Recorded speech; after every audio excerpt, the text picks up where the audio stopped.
And I remember I waited all day for him to come, and like he never came because my brother wasn't there that time. So that really hurt me, and I got so much anger towards him, and I hated him so much.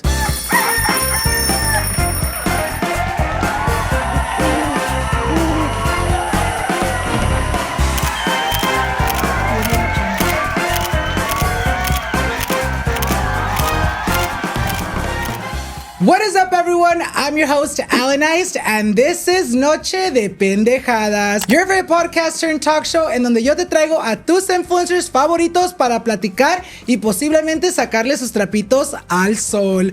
Hoy les tengo un episodio que yo sé que allá en casita ustedes van a estar súper emocionadas de escuchar y ver. So without any further ado, please help me welcome my guest tonight, Alina Rose! Hello, ¿cómo estás, amiga? Hi, how are you? I am so excited de tenerte aquí el día de hoy, amigas. This has been almost a while in the making. You know what's so funny? The other day when I went on your live, when we finally made this happen, I'm really bad at TikTok DMs. Do you check your DMs on TikTok more on Instagram? I'm more on Instagram. Yeah, I'm more of like an Instagram person porque como que te categoriza los DMs. So when you told me that you had DM'd me, ahí voy de pendejo, amigas, miro el DM y digo, no mames, hace unos meses me habías mandado un mensaje and I'm so excited that you did porque por finmente estamos haciendo este episodio possible. Before we get started, for those that might not know you, cuéntanos un poquito más de quién eres y qué haces. Hi, I'm Alina Rose. I am 25 years old. I've been on social media since I was 18 years old. I do the Blue page and TikToks, and I've also been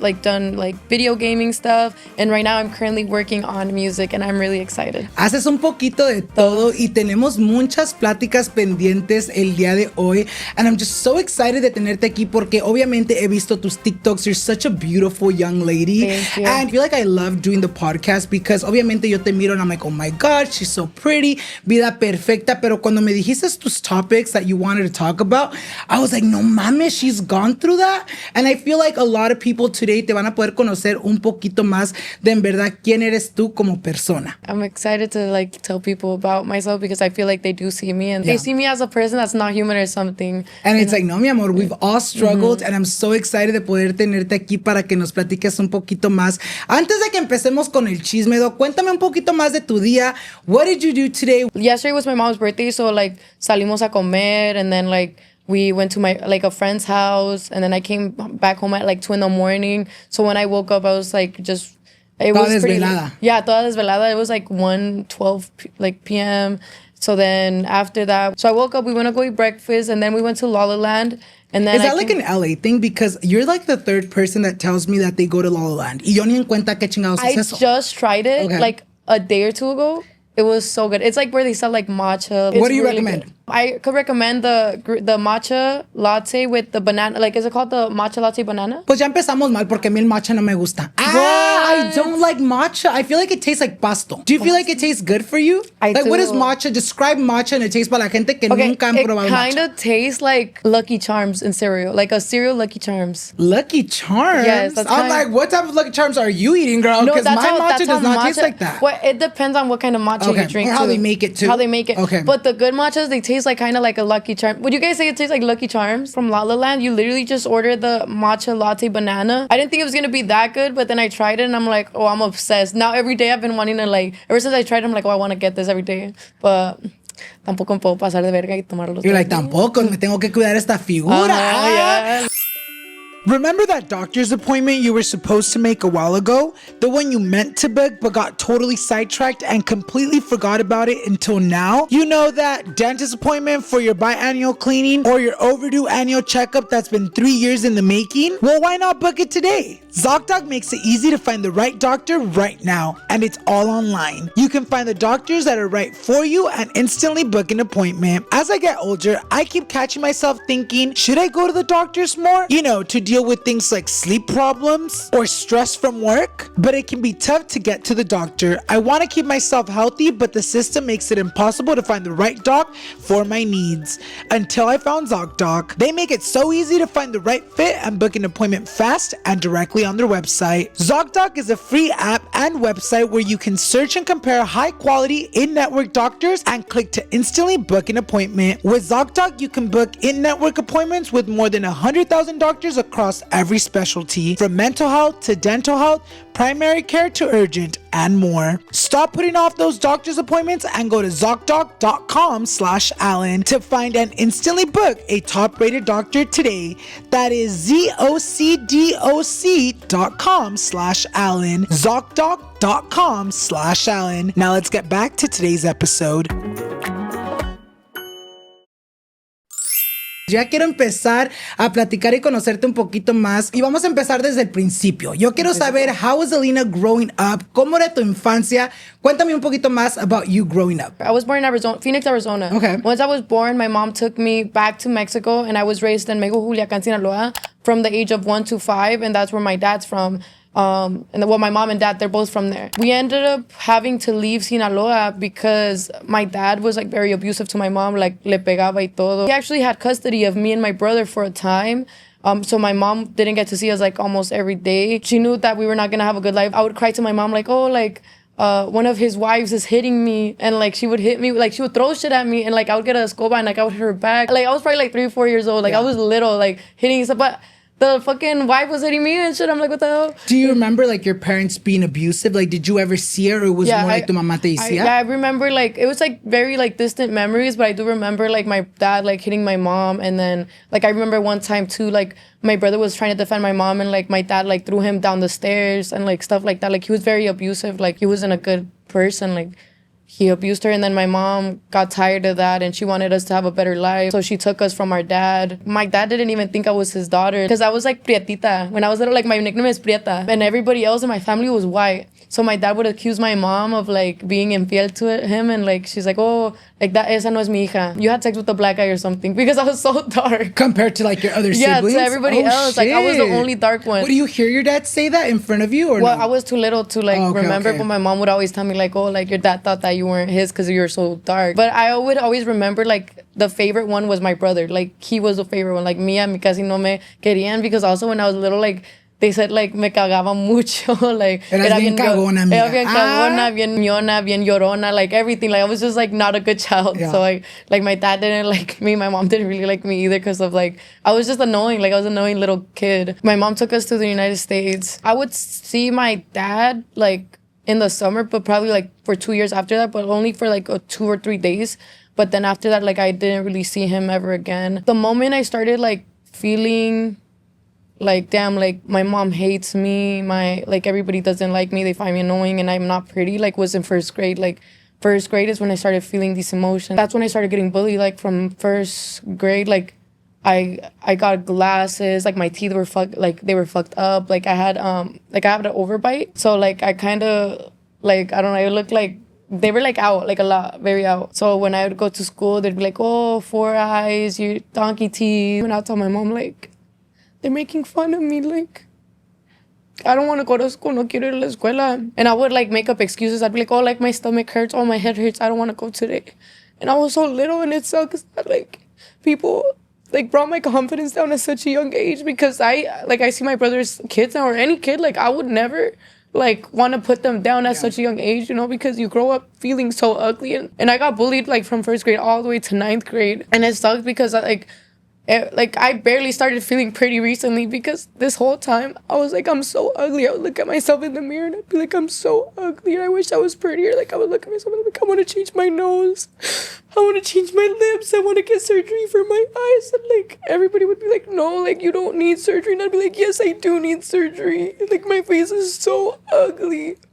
And I felt like this like since I was little, and it's because like they would constantly tell me I was ugly. Even my own mom would tell me I'm ugly. So imagine your own mom telling you you're ugly too. She'd be like, oh, no, like tu cara está fea, tienes granos, and like stuff like that. When I was skinny, she's like, oh, te miras como un esqueleto, estás muy delgadita. And then when I would gain weight, like she'd be like, oh, estás gorda. Like so she would like constantly like body shame me too. And I was like, damn, like I'm never good enough. Like if I'm too skinny, like I'm still ugly. If I gain weight, I'm too fat and I'm too ugly still. Like there's no way I could like be pretty. Like and I was like I need to go get surgery. Like that's the only way I'll ever feel pretty. Everybody constantly told me like I was ugly. Like I remember kids would even be like, oh, like I don't see you ever like dating anybody because I was so ugly. Like I never even imagined myself like dating a guy because I was like, damn, like they really think I'm ugly. Like I can't even imagine myself holding a hand with a little boy because like they're so disgusted with me. And like also, I don't know what I had when I was little, but I would like, and this is kind of embarrassing, but so from the age of like, since I was little till like the age of like 9 or 10, like I would poo or pee myself. Like, and I don't know why. Like my mom would take me to like the psychiatrist, therapy, and like they try to figure out what was wrong with me. And my mom would like ask me like, ¿por qué te haces del baño? ¿Por qué? And I'd be like, no sé, no Like, sé. ¿no lo Like, sentías cuando te pasaba? I don't like. I really don't know. Like, but my mom would hit me every time it would happen. Like she would hit me. And one time, I remember I came home and I went to the restroom and I guess like I left a mess on the toilet because I had like pooped I had pooped and like I guess I left it.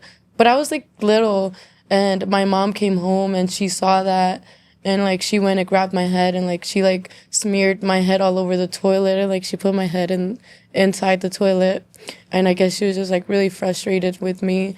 And, like, I don't want you guys to think, like, that my mom is, like, a monster. Like, I think she was just, like, really frustrated because she comes home, like, from work. And, like, she's a single mother. And she's trying to do her best. And she doesn't know what to do with her little 9-year-old. So, I guess, like, out of frustration, she grabbed my head and, like, put it on the toilet. But my mom also went through, like, a lot of trauma herself. Like, when she was little, like, she would get whipped with wires and stuff. So it was, like, her punishments were way worse than, like, what she did to me. So she doesn't know how to punish me the correct way because all she knew her whole life was just abuse. Quiero platicar un poquito más de la relación con tu papá. Nos cuentas that at one point, you know, you stopped seeing him completely. ¿Te recuerdas de ese momento? ¿Cómo se te explicó? Like, mija, ¿sabes qué? Tu papá ya no va a estar en tu vida. He's no longer going to be, you know, coming around. If so, ¿cómo fue ese momento? ¿Quién te lo explicó? ¿Y cómo te afectó el no tener a tu papá en tu vida growing up? Well, I don't really remember any memories with my dad. All I remember is that my mom said that he didn't really love me. So all I could go is off of the words she told me. And like, so I felt like he didn't love me. And then I felt like the only one he loved was my brother. And like, I remember one time I went to, because I would go to the summer, like I would see him in summers. And I think I was probably like 11 or 12 years old. And, or younger than that. I don't really remember what age I was, but I remember my brother would come with me all the time, but this time he didn't come with me because my brother had just broken his leg. So I went by myself, and I remember waiting for my dad because I did want to see him. Like, at the end of the day, you want to see your dad. And I remember I waited all day for him to come, and like he never came because my brother wasn't there that time. So that really hurt me, and I got so much anger towards him, and I hated him so much.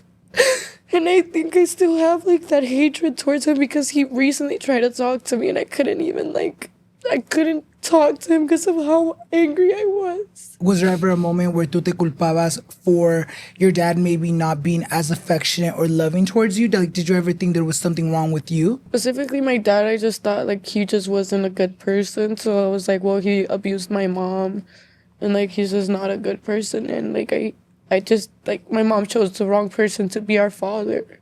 Like, there's nothing I could do, like.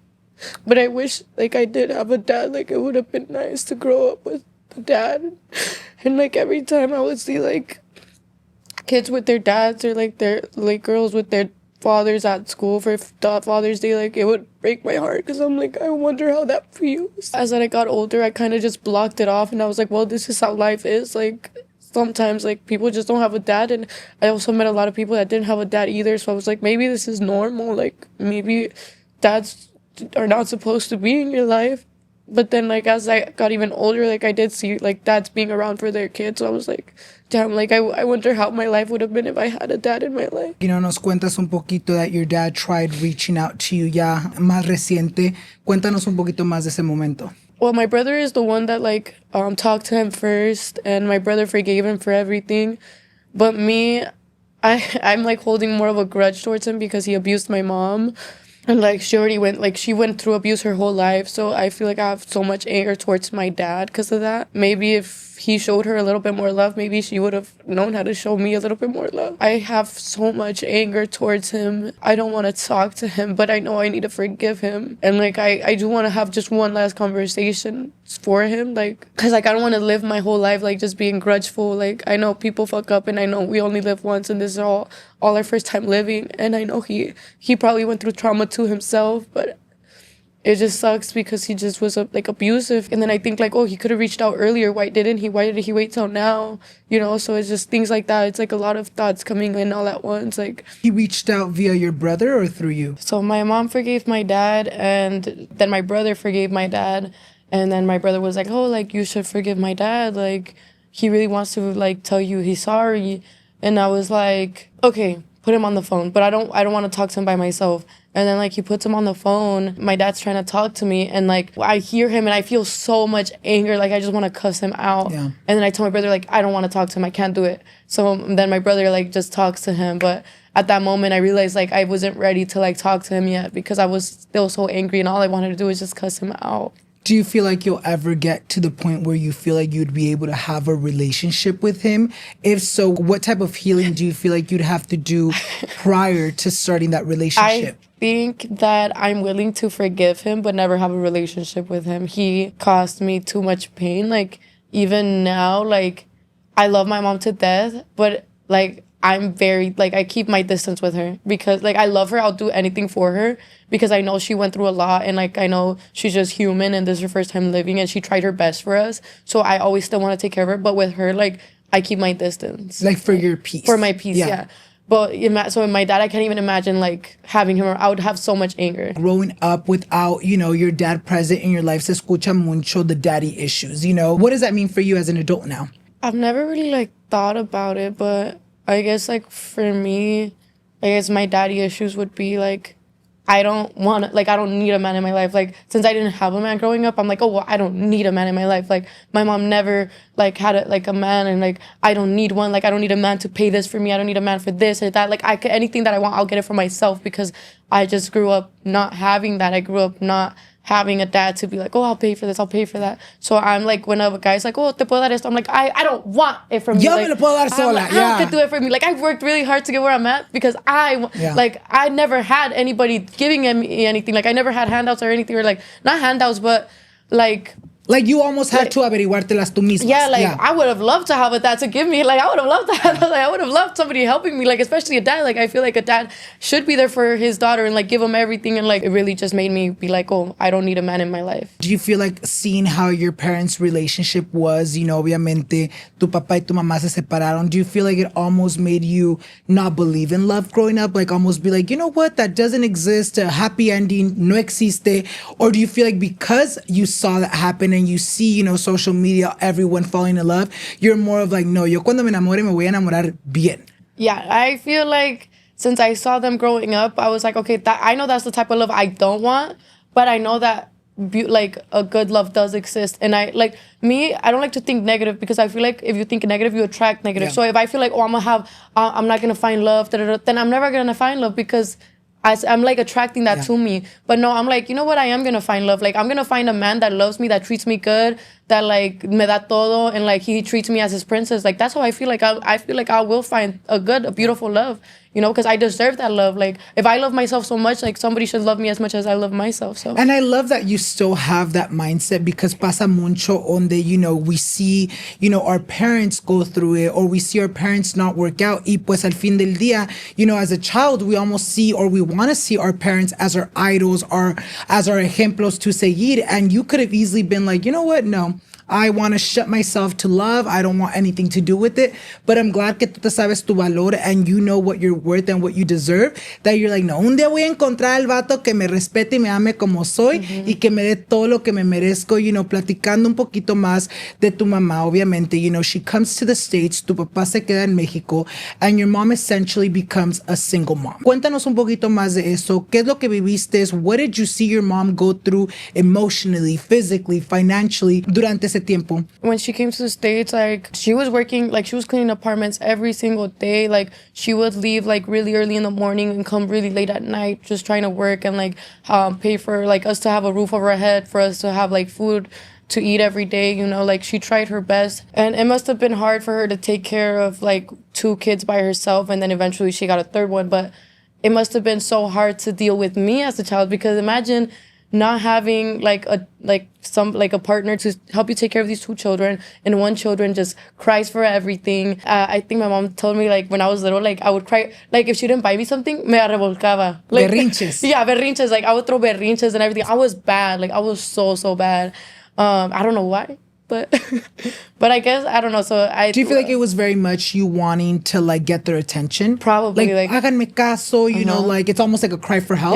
Yeah, maybe, like, at that age, like, since I didn't feel love, like, that was probably, like, me feeling love, like, her buying me things or something, because my love of affection is, like, big gifts. So maybe as a little girl, I was like, oh, if she buys me this, like, this means she'll love me. Maybe, like, that's what I'm thinking, because I really don't know why I acted the way I did when I was little. But, like, it must have been so stressful for her to, like, barely make any money, and then me crying, like, throwing myself on the floor, like, pooping and peeing myself at such a young age. And she's like, why is this kid not potty trained? Like, and she's just frustrated all the time, you know? Like, that's why she probably, that day that she went to go get my head and put it in the toilet, like, and then all she knows is abuse. So she was just, like, doing it out of frustration. Like, my mom does love me a lot, but she did a lot of things out of frustration, and she didn't know any better herself. Like I said, this is her first time living too, and she did try her best. Like I said, she's working every day, like, waking up in the morning, coming home late at night, cleaning apartments. Like, we were poor. Like, we lived in this, like, little house that, like, it was like, it had cockroaches and everything. Like, vivíamos con las cucarachas. Te las hacías hasta pets. Yeah, literally. Like, that's Charlie. That's little Betty right there. No, yeah, like, we lived with the cucarachas, and then we lived in Paramount. I don't know, like, yeah. So Paramount, and, like, they would like, they shut up our house one time. Because it's ghetto out there, right? Ghetto. Yes. I've heard about Paramount. Yeah, it's just ghetto as fuck. So they shut out our house one time, and then they robbed, like, all of our stuff another time. Another good thing that my mom would do when we were little is, like, she barely made money, but every time it was her birthday, like, she would always throw us a party. Always.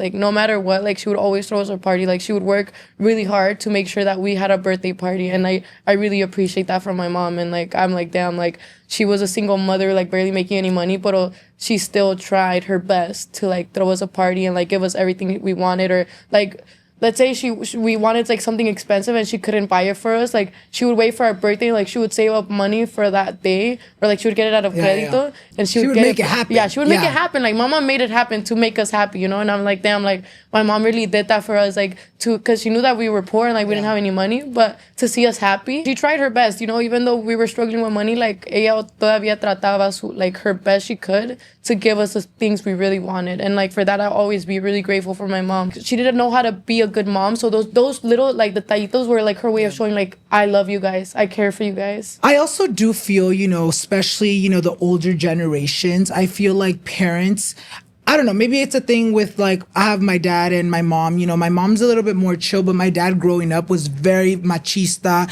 had, you know, these old ways of thinking, que hacías algo en vez de educarte, te pegaban. You know, it was very, like, rough growing up. But I now think about it and I'm like, you know what? Like, they had a hard, like, life growing up too. Like, sometimes parents growing up think that their only obligation or the only way to be a good parent is to provide. And they skip out on the emotional side. You know, they skip out on the, oh my God, my daughter, you know, feels this way, or my daughter is going through this, but I'm a good mom because I pay the bills, or I'm a good mom because I'm financially supporting them. But, you know, as we get older, and I feel like the new generation of parents are doing a great job at, like, knowing that, like, to be a parent, it's more than just providing. You know, obviamente, growing up in those circumstances, I feel like as children, especially when you grow up in poverty, it almost becomes the normal, right? It almost becomes like, oh, pues, estoy vivo, pues tenemos esta vida. You don't really think about it as a struggle. ¿Tú te recuerdas como el momento donde tú pensaste, oh shit, like, I just heard my mom that she can't pay the rent. Oh shit, we're struggling, like, we're poor.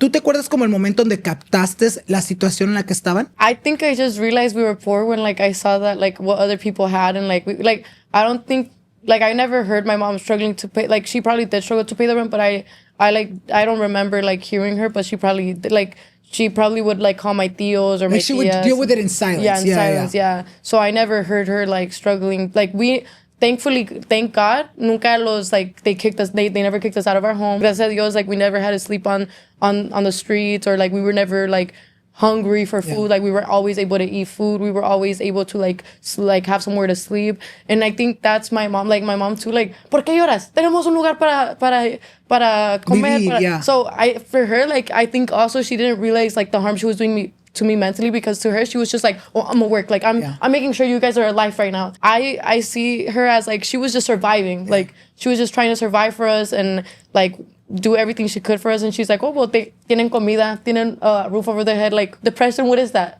Yeah. Like, you better not cry. And I feel like depression is like one of those things that growing up, our parents always thought it was fake. It didn't exist. You know what I mean? Like, you're depressed, ponte a barrer. Ah, like, ponte a hacer algo. And it's like, no, like, I feel fucking shitty. Yeah. Empiezas a crecer, and your relationship, como nos acabas de decir, started getting a little rocky with your mom. Cuéntanos un poquito más de tu relación con tu mamá. You know, when did you started feeling like, oh shit, like, I feel like my mom hates me? ¿Y por qué te sentías así growing up?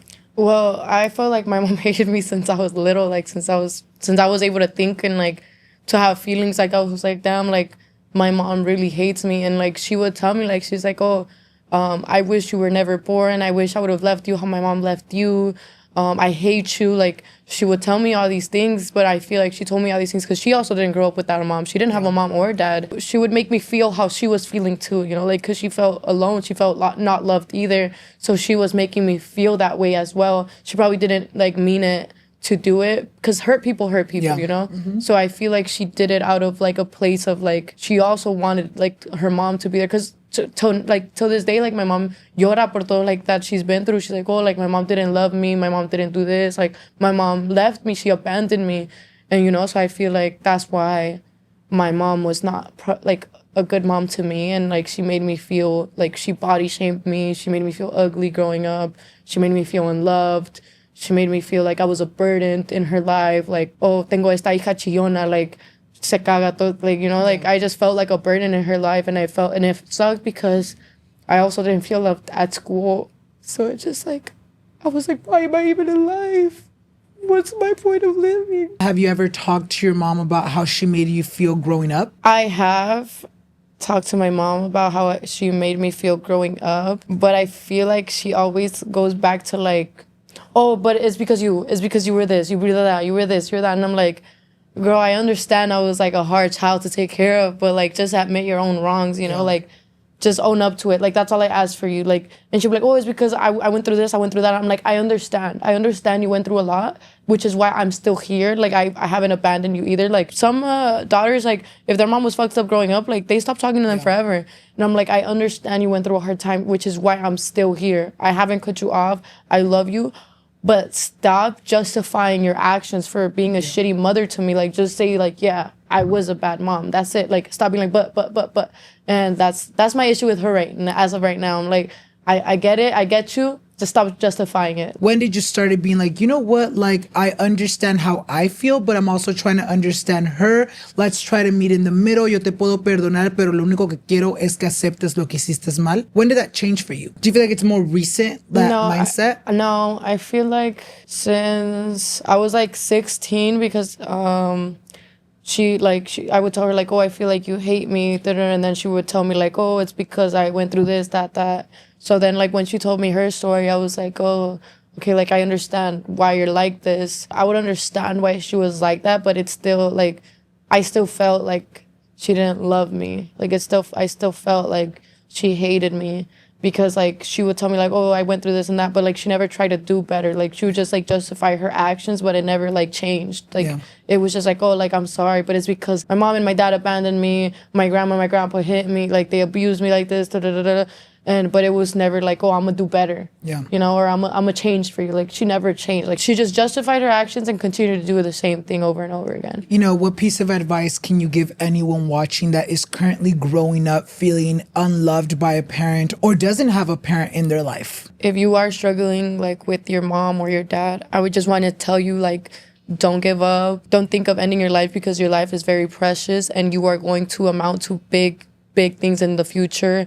And like Like, look at me. Like, when I was little, like, I was like, I had a lot of suicidal thoughts. Like, I wanted to kill myself. I was like, oh, why am I even alive? Like, what's the point of me living? Yeah. But like, now that I'm alive, I'm like, damn, like, I'm so happy I'm alive. I take care of my family now. And like, I have so many beautiful things to like wake up to. Like, I am so grateful and happy for my life. And if I would have ended my life back then, like, I wouldn't have everything I have now. And I wouldn't be able to enjoy all these beautiful memories that I have created with the people that I've met or like my family now. And you will create way more beautiful memories. Like, it might not be with your parents, but you will grow up to be this beautiful, amazing person, and you will create beautiful memories with other people. Don't let your parents like make you just hate life and like just think that life is not worth living, because life is worth living. I love that. And I feel like that is very real because, you know, as kids, that is our whole life. And we think, you know, oh shit, my life is shitty right now. I'm going to have a shitty life forever. But things really do get better. They you know, do yo get quiero better. platicar un poquito más. ¿Cómo era Alina en la escuela? ¿Eras aprendida? ¿Eras burrita? Were you popular? Were you the outcast? Nos cuentas un poquito that you were bullied. Cuéntanos how you were in school. I think I was just that like weird little girl, like that nobody liked, that they found annoying. Like, I was never popular ever. I wish, because I would always like see the popular kids and I'd be like, oh damn, like I wonder how it feels to like be liked by everybody, or like, and I always would see like the popular kids, like they were like pretty, like they looked good, and like I'm over here with like my little lentes and like my frenos, and I'm over here looking like that girl from Nemo, you know what I'm talking about? Yeah, the one with the little fishy. Yeah. You know what's so funny? I did see a picture. I was like stalking. I think you did a trend of like a before and after, and it was a picture con tus lentitos. Yeah. You even had like little blonde like bangs, I think. Yeah. Looking like I had my bangs, looking like a little Rorex D kid, like, oh my God, I look. Si no se la pueden imaginar, amigas, ahorita les ponemos una foto aquí. That's how I look, guys. That was me. If you are somebody that currently looks like that, just know that you will flourish. That little caterpillar will turn into a beautiful butterfly, just like me. So just wait. Cuéntanos un poquito más. How did the bullying, you know, transpire to your middle school and your high school years? How did that look like for you in esos tiempos? I would just be in class and they would start roasting me out of nowhere. Like these kids in my like class, like they would just start like telling me stuff out of nowhere, and I'd be like, what the fuck? And I would go home and cry, and I'd be like, damn, I'm so ugly. Like every time I'm coming to school, like they just have a roast session with me.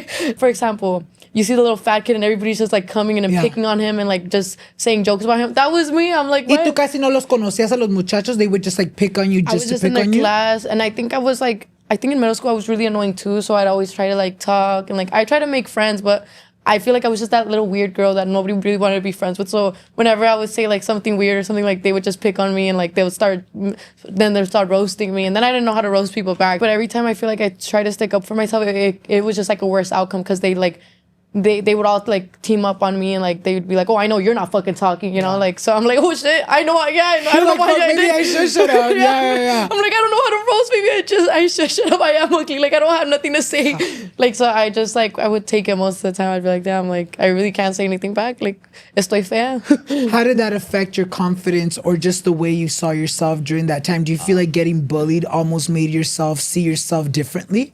Yeah, I would go home and like I'd be like, Tama, like I'm so fucking ugly. And I remember I would go into my mom's room and like I'll steal her makeup, and I'd be like, oh, like maybe this will make me like look a little bit prettier. So then I would like start doing my makeup. When I started doing my makeup, then I felt like a little bit prettier, because like I would like hide my little insecurities that I had. So then I started going to school with makeup, like full on makeup. But I didn't know how to do makeup, so I looked like a clown. So imagine now, I look fair and I look like a clown. But I thought I looked pretty, I thought I looked prettier than what I look without makeup. So now I'm going to school with makeup every single day. I look like a fucking clown. I look ugly. So I me están like bullying más. In middle school, like I would wear baggy stuff. Like I was like a little tomboy. Like I like skateboarding. I like playing video games. Because I would like look up to my brother a lot. So anything he did, I would want to do. And I remember like I would even get picked on for playing video games. Like they'd be like, oh, you're a tomboy. Like, and now they all want to play with you. Mm-hmm. Now they want to play video games with like, you. How the tables have like, changed. How the turntables. Wait, have you had like any guy that would bully you like back in the day, like try to hit you up now? Oh yeah, they bullied me in middle school, tried to get at me in high school. And I remember I was like, oh, like, why the fuck is this guy trying to hit? Like, oh, but he thought I was so ugly in middle school, and now ahí están mis DMs. Like, I also got bullied in high school, but this time it was kind of the same reason, but a little bit different. So, like I said, I was wearing baggy clothes in middle school, like, no enseñara mi figura. I was really skinny. Like, yo era una flaquita niña. Like, I remember, like, my mom would take me to parties and, like, she dressed me up, like, in, like, little outfits. And when I would go to parties, like, I would get attention because, like, they liked how my body looked. Yeah. So then guys would start talking to me, and I was like, oh my God, like, I'm pretty. Like, if I show my body, I'm pretty. Like, they think I'm pretty. Like, once I wear tight clothes, like, that's all it takes. Like, I just have to wear tight clothes and people will think I'm pretty. So then when I get to 9th grade, I start wearing, like, little crop tops, little shorts, skirts, dresses. Because then I'm like, oh, I have a nice figure. Like, I just have to show my figure and, like, people will think I'm pretty.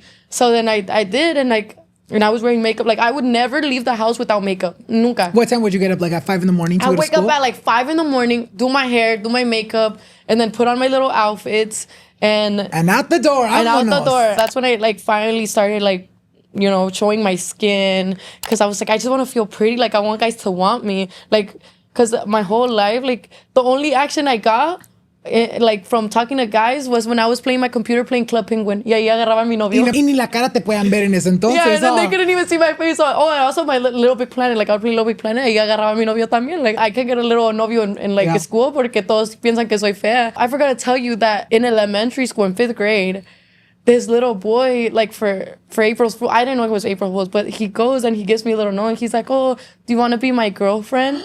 And then, like, I'm like, yeah, I do. And I'm like, oh my God, like, somebody finally likes me. And then he goes and he was like, oh, April Fools. And, like, all of them, like, start laughing together. They're like, aha, she really thought, like, he was dared, probably. Yeah. Huh? And I was like, oh. You're all sad. You're like, fuck, I thought this was real. And now, look at me. You probably wish that was in an April Fool's, huh? In 7th or 8th grade, I started doing social media. But, like, in 9th grade, like, I started doing it even more. And I would take pictures and ahí empezaba mi edits, my filters, you know, like, it didn't even look like me. ¿Dónde está la niña de la foto? I'm right here. Have you seen that trend? They're like, oh, I think so. It's like you have your, like, picture that's, like, it doesn't look anything like you when you meet up someone. They're like, where's the girl from the fucking picture? Yeah, that was literally me. So they started calling me catfish. And I, like, in high school, like, they're like, oh, you're a catfish. You're ugly as fucking person. Like, why do you, like, lie to guys? Da, da, da, da. I would, like, cry and I'll be like, oh, like, I don't want to be a catfish. Like, I'm not trying to be a cat. Like, I just feel pretty. Like, I feel pretty when, like, I take these pictures and I edit them a little bit. I stopped, like, editing it too much, but I was still, like, a catfish because I was really, like, I was photogenic. Like, I was really photogenic. Like, I somehow always look better just, like, posing, but in person, like, miraba feo, porque when you saw me in person, ahí estaban mis fucking feo, like, ugly-ass teeth, like, oh, no, like you knew your angles. Yeah, so I knew my angles. I was like, I know where to pose, like, to look good. But then, like, I got bullied even more for that because they're like, oh, where's this girl at? Like, this not you. Do you feel like in high school the bullying came more from girls rather than guys? It came from both. Because, like, the guys felt like I was lying to them because they would see me in person. They'd be like, what the fuck? Like, bitch, you're ugly. I'm like, oh, shit. But some guys did, like, I remember, like, tenía, like, little novios, but it was never serious. It was, like, you know those little novios that you have for, like, a month or two? And, like, tenías tu ganado. Yeah, like, you had your little guys that wanted with you. You would entertain them. They would entertain you. But I would never, like, consider it a real relationship because for me, a real relationship, like, for me, it's, like, more than, like, 3 to 4 months or like 4 to 5 months. But yeah, I had like my little relationship in high school, but it was never serious, nothing serious. So yeah, there was some guys that did like genuinely like me and that they thought I was pretty. But for the most part, like a lot of guys also thought I was a catfish and like they're like, oh, what the fuck? Like, this is not the girl I found. Like I was talking to on social media. Like, you're a liar. In 9th grade, you got into a fight. Was it over getting bullied? Or what was that fight about? Okay, so in 9th grade, I got into a fight because, well, this was my best friend. Like, she was my best friend in like 8th grade and then in 9th grade, like we were really close.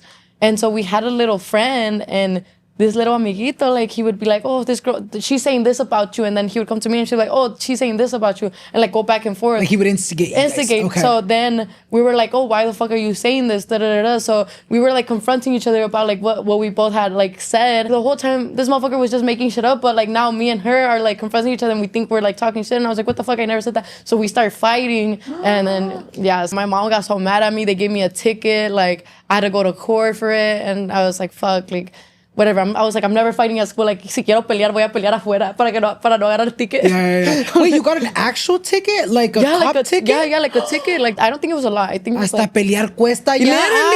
Literally. Yo en mis tiempos se peleaba de gratis. Yeah, that happened that time. And then another time, it was in 10th grade. And this one, it was like another one of my ex-friends. And I don't know why. Like, I don't remember really why. But she wanted to fight me. And then, like, I was getting out of school. And I was like, no, like, I don't want to fight. Like, I really don't want to fight. And then she's like, oh, well... if I see you outside, like, I'm fighting you. Because I was like, oh, I don't want to fight in school. Like, I already did that. Like, I'm not trying to pay a ticket. Like, I'm not fighting you. And she was like, oh, well, if I catch you outside, like, I'm fighting you. Like, I'm just going to pull up on you.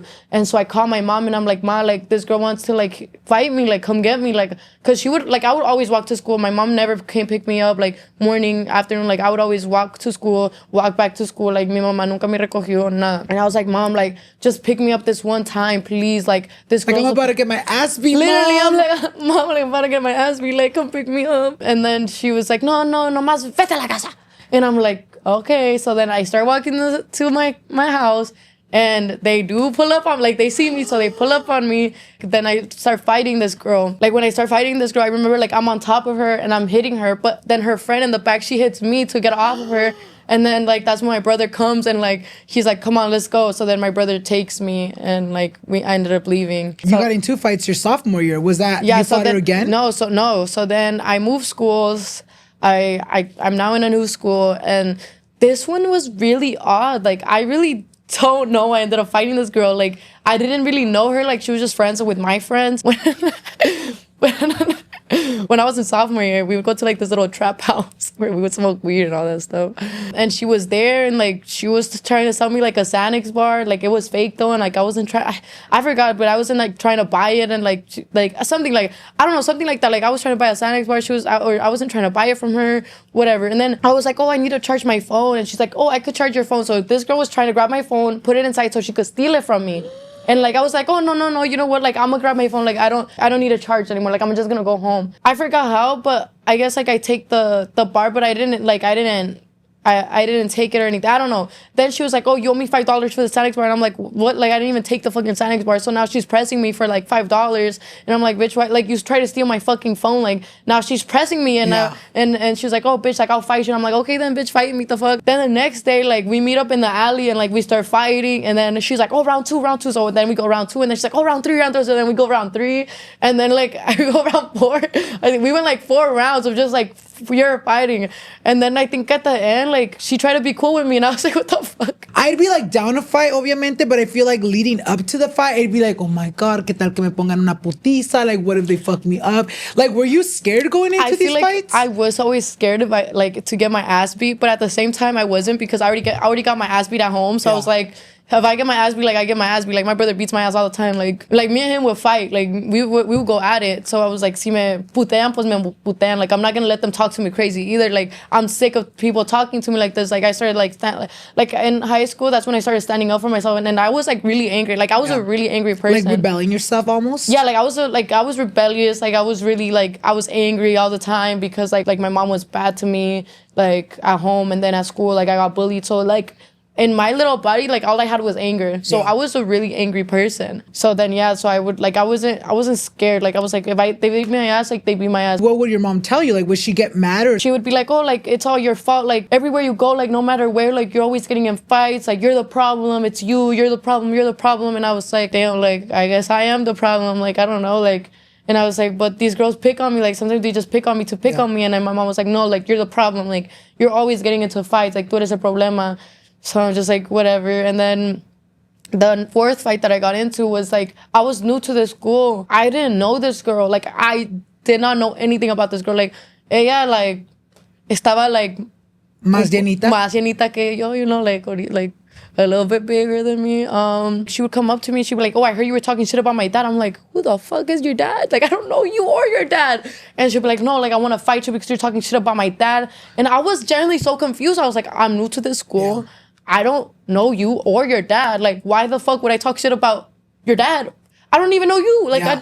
I'm new to this. Like, school. to know your dad, bitch, I gotta know you. Literally. Like, and I don't know you. Every day she would come up to me and she would be like, oh, like, I'm gonna fight you, da-da-da. And like, I would walk away. Like, I would just go walk into it and she'd be like, scary ass bitch. Like, you're scary ass bitch. And like, every day she would harass me. So one day, like, I finally got tired of it and I was like, okay, like, I'll fight you. Like, just leave me alone. Like, if I get my ass beat, fuck it. Like, I was low-key scared because, you know, Yeah. if I'm gonna get my ass beat, I'm gonna get my ass beat. Like, I'd rather that than you, like, harassing me every single fucking day. We go to the alley after school and like, we start fighting. I thought I was gonna get my ass beat, but like, estaba tan llenita que like, the fight, her fist felt like little teddy bear. Like, it was like a little... It's all like, cushioned. but like something soft. And I was like, oh shit, like this doesn't hurt. Like, no me duele. And like, she was able to like bring me down. But I remember when I was down on the floor, like I kicked her face. And like, I had recorded the whole fight. And I had like posted it on like whatever we had at, I think, Instagram. Like Instagram, yeah. So I had posted on Instagram with the YG song, Why You Always Hating? Because I thought the fight was so funny because I'm like, why did you want to fight me for, like, you didn't even beat my ass. Like, you did all of this to not even beat my ass. But like, I don't feel like I beat her ass, but she also didn't beat my ass, you know? It was kind of like a tie. Yeah. It was like, we went at it. Después de eso, ya te dejó de fastidiar. Yeah, she left me alone after She that. learned her lesson. She's like, all right, I can't bully her anymore porque si no, otra patadota me va a dar. It's because...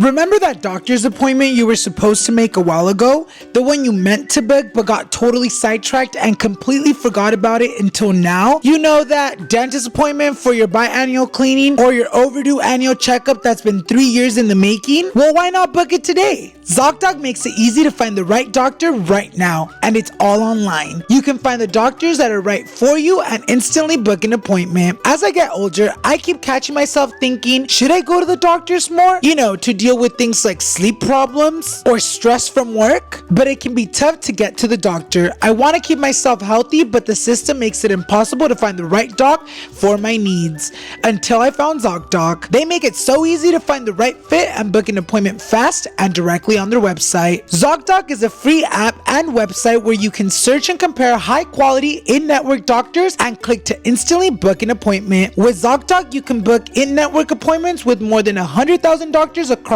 every specialty, from mental health to dental health, primary care to urgent, and more. I love how quick ZocDoc is to use, and I know the next time I need to book a doctor's, dentist, or any type of medical appointment, I'll be using ZocDoc. I recommend it to all my friends porque en verdad que sí es así de fácil. Stop putting off those doctor's appointments and go to ZocDoc.com/Alan to find and instantly book a top-rated doctor today. That is ZocDoc.com/Alan. ZocDoc.com/Alan. Now let's get back to today's episode. Starting your own business can be intimidating and lonely thanks to all the hats you suddenly have to learn to wear, especially if you don't know where to start. You'll need a website, a payment system, a logo, and a way to advertise yourself to new customers. It can all be overwhelming and confusing, but thankfully, that is where today's sponsor, Shopify, comes in. Shopify is a commerce platform behind millions of businesses around the world and 10% of all e-commerce in the US. From household names like Mattel and Gymshark to brands just getting started. With hundreds of ready-to-use templates, Shopify helps you build a beautiful online store to match your brand style. And best yet, Shopify is your commerce expert with world-class expertise in everything from managing inventory to international shipping to processing returns and beyond. If you're ready to sell, you're ready for Shopify. I love Shopify, amigas, and I've used it before whenever I've launched merch in the past. I didn't know too much about starting a business, and Shopify made it so easy for me. One of the features that I love the most, amigas, is the website feature. When I started my business and started using Shopify, I was scared because I didn't know how I was gonna create a website from scratch, but thanks to their templates, it makes everything so easy and doable. So turn your big business idea into with Shopify on your side. Sign up for your $1 per month trial and start selling today at shopify.com/Alan. Go to shopify.com/Alan. Shopify.com/Alan. Me estabas contando that when you turned 16, your mom kicked you out of her house. Cuéntanos un poquito más de ese momento. What led to you getting kicked out? What was going through your mind at 16? Like, oh shit, I gotta figure this shit out. ¿A dónde fuiste? And what did you struggle through during that time que no vivís en la casa de tu mamá? At the age of 16, my mom kicked me out because I was really like bad. Like I was rebellious. Like I would not come home for like 2-3 nights. I was smoking weed. I was like going to parties because like at this point I didn't care about myself because I was like, nobody cares about me. Like why should I care about me? Like I'm gonna just do whatever. Like my mom no le importa. Like she doesn't love me. So if anything bad happens to me, like she wouldn't care. So I was just like being bad. Like I was rebelling, like not sleeping over for like 2 nights. Like I would stay at my friend's house and then I would come home and she's like, oh, so ¿quieres hacer lo que te dé la gana? Vete a mi casa. So then that's where it came that I got kicked out because like estaba haciendo lo que me da la gana. Were you scared at the time? You're like, pues me voy. Yeah, so how was it? So I think I was like crying, but then I was like, okay, me voy a ir. Like I don't give a fuck. Like I was very like I don't care. I'll leave. Yeah. Like you don't want me here. Like I'll leave. So then she like grabbed my phone and like she smashed it. But I had like a skateboard. Like I would skateboard everywhere. So I got my skateboard and then like I left. I kind of remember when my friend left, but I didn't know, and I didn't have a way to like contact her because like no tenía teléfono. So then like I'm like at night. This is like late at night in the Paramount in the ghetto. It's like 10-11 at night. So 16-year-old girl. 16-year-old girl. And I'm out here in my skateboard just like zooming, trying to go to my best friend's house. And I don't know how to get there. I'm like, fuck, like I low-key forgot how to get there. Then I see a guy like, and I'm like, hey, like, do you think I could use your phone really quick? And like I remember my like friend's number, so I call her and I'm like, hey, like I'm lost and I'm trying to get to your house and I just got kicked out. Like, do you think I could stay there for a little bit? And so they come pick me up and then I go to her house and that good thing nothing happened to me. Like that's scary. Yeah. Like a little, like that guy could have easily like kidnapped you me, yeah. like done whatever, and like I'm over here like a 16-year-old girl. Like, and then your mom just kicked you out, so it's not like someone's gonna look for you the day after. Like you're in the calle. That's crazy. No, my mom would kick me out and then she'll call the cops because I wouldn't come back home. Be so fucking for So te fuiste a vivir con tu amiga for 2 months? No. So I was there for a week. My brother was 18 and he had a daughter, and like they had their kid at like a very young age. But they're like living in this little apartment with this little 1-bedroom, like little tiny apartment. But even then my brother was like, why are you just not coming to like my house? Like just I'll go pick you up. So then my brother, like he comes pick me up, he takes me to his house. Like they take me and they're like, oh, if my mom doesn't want you, like we'll take care of you. So then like my brother and my sister-in-law, like they have me in their house, and it's so funny because they're struggling too. Like they're barely able to like have money for their like little daughter, and like it's them, like they're 18 years old. And then you come along. And then I come along. It's like I swear to God, this is the room right here, and this is the kitchen right here, and the restroom is like right here. So it's like literally one little room with the like kitchen. a little studio maybe? Yeah, like a little studio. Okay. Little studio with like a little tiny kitchen. My mom was like, oh, you can't come back to the house until you get a job. So my sister-in-law, like the next day, she goes and takes me to like, you know where you get free phones from the government? Oh, the Obamacare? Yes, So I went to go get a free phone because I didn't have like a way to like if I work, like how was I gonna call him to come pick me up? How were you gonna pay for your line? I was like, oh, like I need a phone. So she goes and gets me the free little phone. So then I'm looking for a job and I finally get a job. And then like I finally like go back home because I'm like, okay, like I want to have my own room again. Like I want to go back. So I told my mom like, oh, ya tengo trabajo. And she's like, okay, like you could come back. So I go back, going to school, and I'm working at the same time. I'm leaving work at like 10, 11 p.m. ¿En dónde trabajabas? At Charlie's in Stonewood. Okay, uh-huh. So I worked there. Is that the sandwiches? Yeah. Yes. I love the sandwiches. I would get there from the bus or like skateboarding because I would have my little skateboard and I would skateboard everywhere. It would be like 10 or 11 p.m. at night and I would have to go home. And like, I would tell my mom like, oh, can you pick me up? I'm scared. Like, I'm 16 years old. Yeah. Like, it's late at night. I live in the ghetto. And I live far. I live far, yeah. I live far. Like, I live all the way in Paramount. I was working in Downey. But I would tell my mom like, oh, please come pick me up. And she would be like, no. I'm not gonna go pick you up. Do you feel like after you got your job, and you started living again with your mom, do you feel like te calmaste un poquito or todavía seguiste de rebelde? Oh no, I still stayed like rebelde.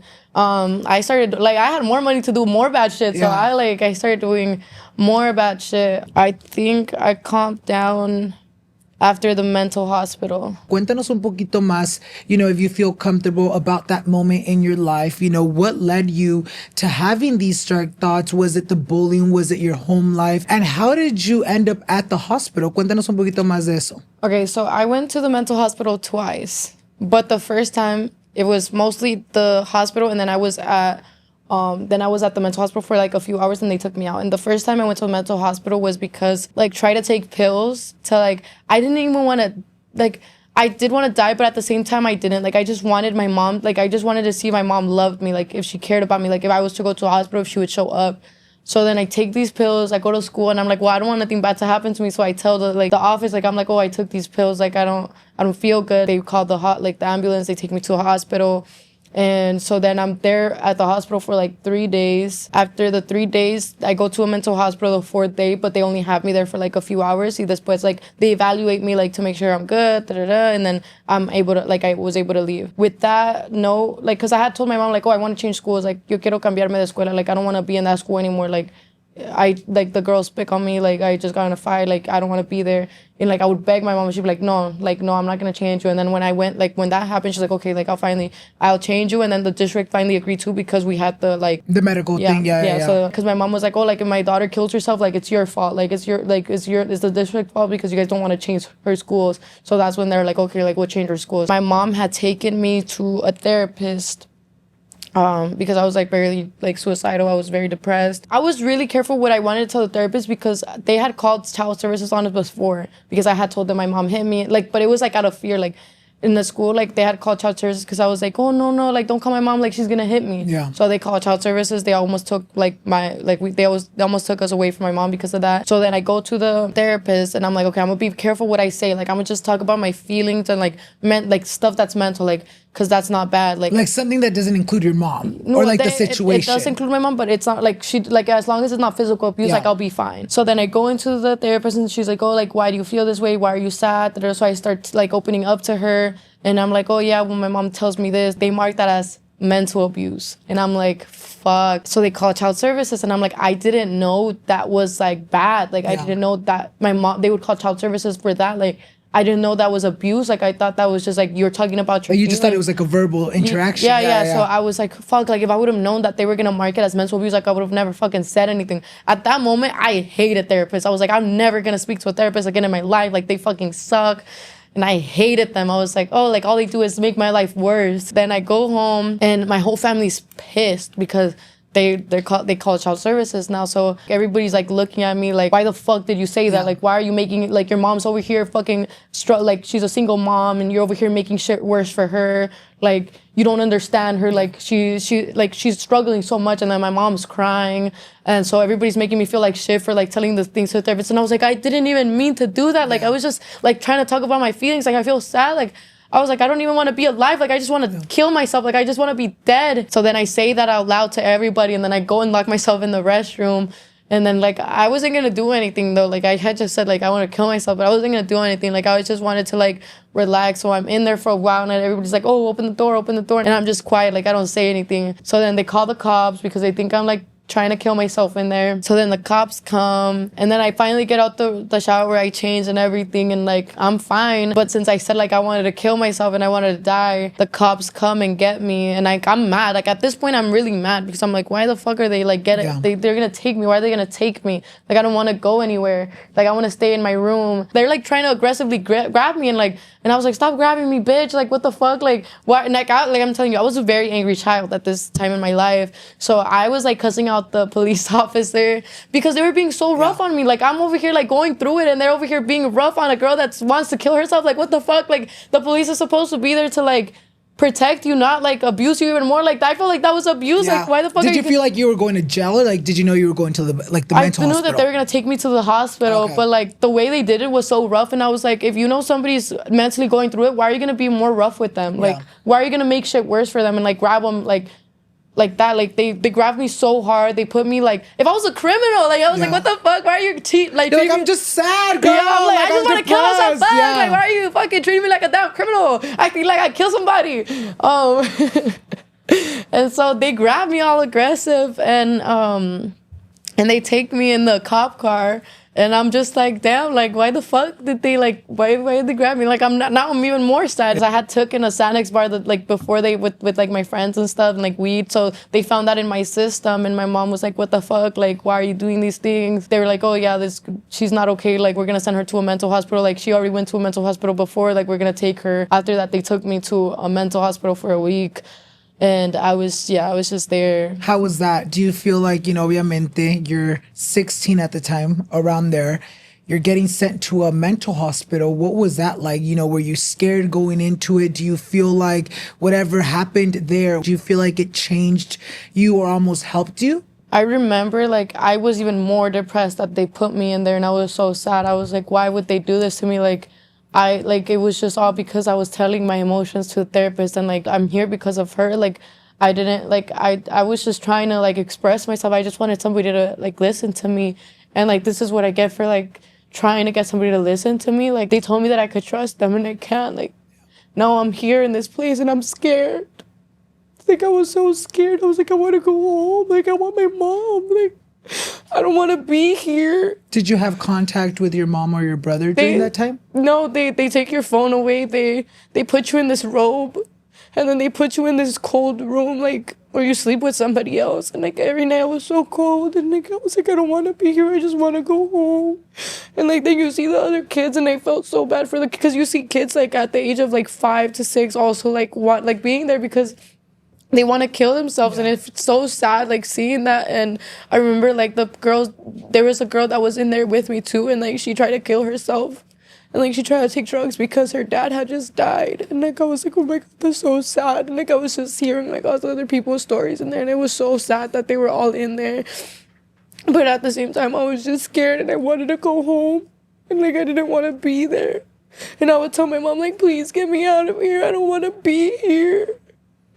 Was it like in your mom's power, or was it like all up to the hospital? It was all up to the hospital. Like, they have to evaluate you for you to leave. Like, even, like, she tried to take me out, but she couldn't. Like, and then she was like, oh, maybe this will help you. And I was like, it's not helping me. Like, I'm just scared. Like, I don't want to be here. I'm sorry you went through that, and thank you so much for being vulnerable. Do you feel like that experience almost made you be like, you know what, I'm really bad and I have to prioritize my mental health? Or do you feel like at the time, because you were so young, you didn't really know how to navigate those feelings? I feel like, I didn't really know how to, like, navigate my feelings. And, like, all I knew was that I was, like, really sad, and, like, I didn't really feel like living. Like, I really I hated myself too at the time. Like, I hated the way I looked. I hated being alive. I hated being with my mom. I hated, like, everything. Like, nothing really made me happy at the time. That's why I was, like, smoking weed, like, doing these drugs and stuff, because I just, I wanted to feel something, because I felt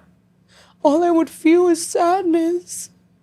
And I felt like doing stuff with, and also, like, when I would go to these parties and stuff, like, I was like, oh, well, I'll finally be cool with them. Like, they'll finally like me if I start doing these things with them, you know? Like, you felt like you needed to almost fit in to be liked? I felt like I needed to fit in to be liked, so I would, like, ditch school a lot.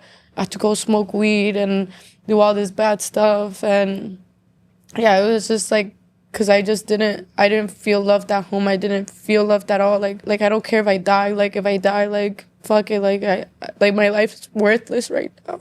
Do you feel like during that time you had, like, a friend, a family member, or someone that you felt that you were able to trust with how you felt? Or was it something that you just kind of kept to yourself? What would be my escape from, like, reality was my video games. Like, I would have this best friend, which, shout out to her. Her name is Marissa.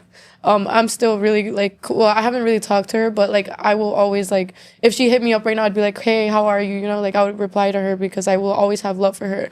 But she was one of the persons that was always there for me and to, like, listen to me, because I felt like I had no one.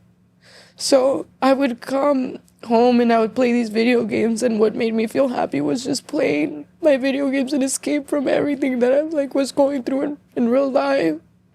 And I just felt so happy, like, just having friends, because it felt like I didn't really have friends in person. Like, I didn't feel like nobody actually really liked me, and I felt like everybody low-key hated me. So I was like, well, she loves me, and, like, she would always be there. She would listen to me, and, like, she would tell me her stuff too, and, like, I would listen to her. So we were, like, there for each other. And, like, she basically, like, saved me at that time, because I would, like, literally stay up, like, really late playing with her, and, like, everything. Like we would play like in the summers, like we would play like all summer long, you know. And yeah, she basically was the person that was there for me when I was really sad. You know, obviamente tu vida ahora is so different. You know, I feel like you're so, I want to say, I feel like even from just your videos, I feel like you're so much more confident now than you were before. When do you think that changed for you? When did you started almost prioritizing yourself and being like, you know what, I have to work on myself. I have to heal myself. I need to empezar a arreglarme para empezar a sentirme mejor. When do you feel like your depression started getting better for you? My confidence would come and go. Like at the age of 18 and 19, I started like journaling more, meditating more, and I was like, okay, I'm gonna learn how to love myself. I'm gonna learn how to be a better person. Like I could be very shitty sometimes. Like maybe I'm not a good friend. Maybe people leave my life because like I do probably like I'm not good to them because like I'm not even good to myself. Like how can I be good to others if I'm not even good to myself?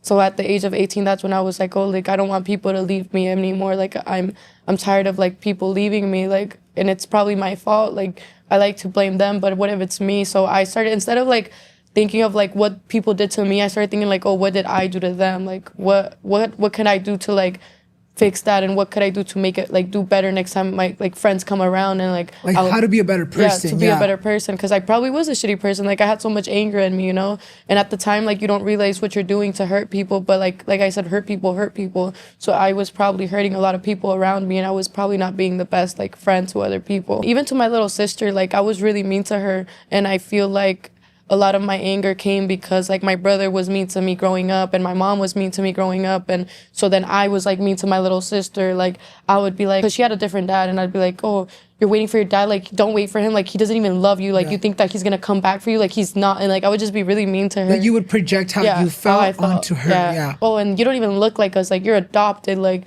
And I would just like say really hurtful things to her, and I didn't realize how fucked up it was till I was 18, and I was like, damn, like my sister's gonna grow up like hating me, like I'm a fucking bitch, like I'm so fucking mean to her.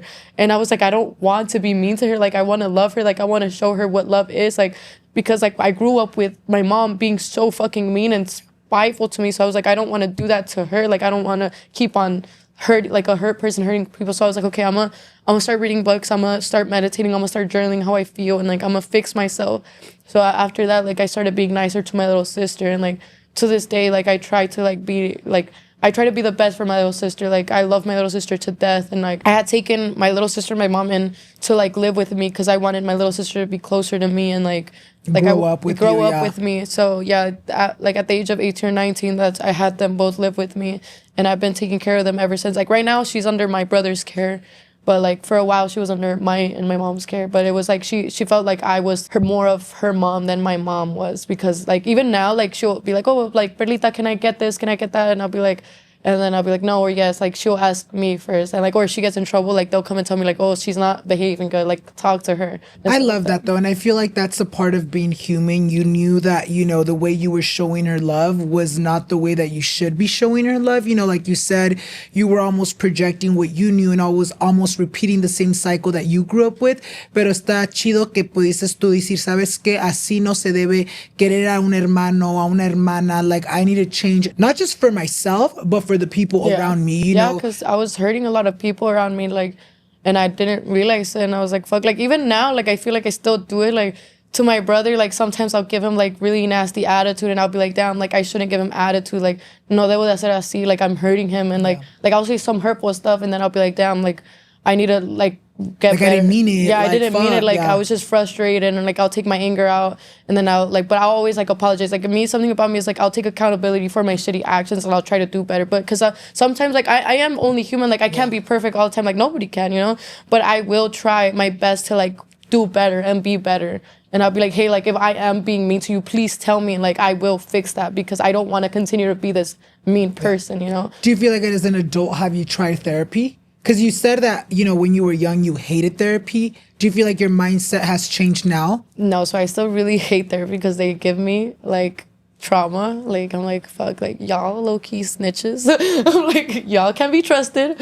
So I just like I still go back to like my meditating stuff, my journaling, which I should probably still do more often, because like when I stop, that's when I like I get more sad, like, because like even this year I went through so much, so I feel like a lot of like stuff, like I didn't talk to anybody, so a lot of that built up to anger, and so that anger, like I was like taking it out on the people that love me, and I was like, fuck, like I'm really sad right now, I need to like go and journal and like meditate more, because like I'm hurting people that I love me, and I'm like, they don't deserve that.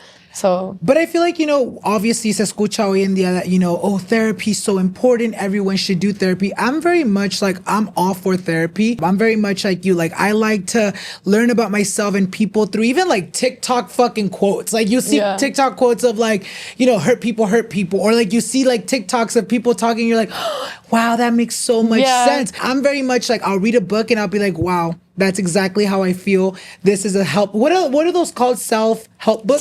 Yeah, those I have good. so many. Yeah, they are really good. Those are really and good. they really do teach you about a lot, like about yourself and about a lot of people and how they work, and like, because sometimes you'll only see one perspective, but those books really will help you put yourself in all the perspectives. Like, it's not just your mind. Yeah, it's in their, the picture. yeah, it's everybody's perspective. So I will a lot of times be like, damn, like I'll put myself in their perspective. I'll be like, damn, yeah, that was pretty shitty of me to do. Damn, yeah, like I would be pretty sad if this happened, like, you know. And then but those, I wouldn't learn that. I wouldn't know that information if I didn't read these books. And then I'll go on YouTube too, and I'll read like when I'm like on the treadmill or something, like I'll hear like, oh, there's like things about things like, that apply to your life. Yeah. I feel like that is one thing. If you guys are watching at home, and you know, even though therapy is always getting blasted in our faces, which if you want to do it, try it. But if it's something that isn't for you, I really would advise, you know, books, podcasts about, you know, self-love, podcasts about journaling, anything that will really help you learn about yourself. I feel like, you know, we really can,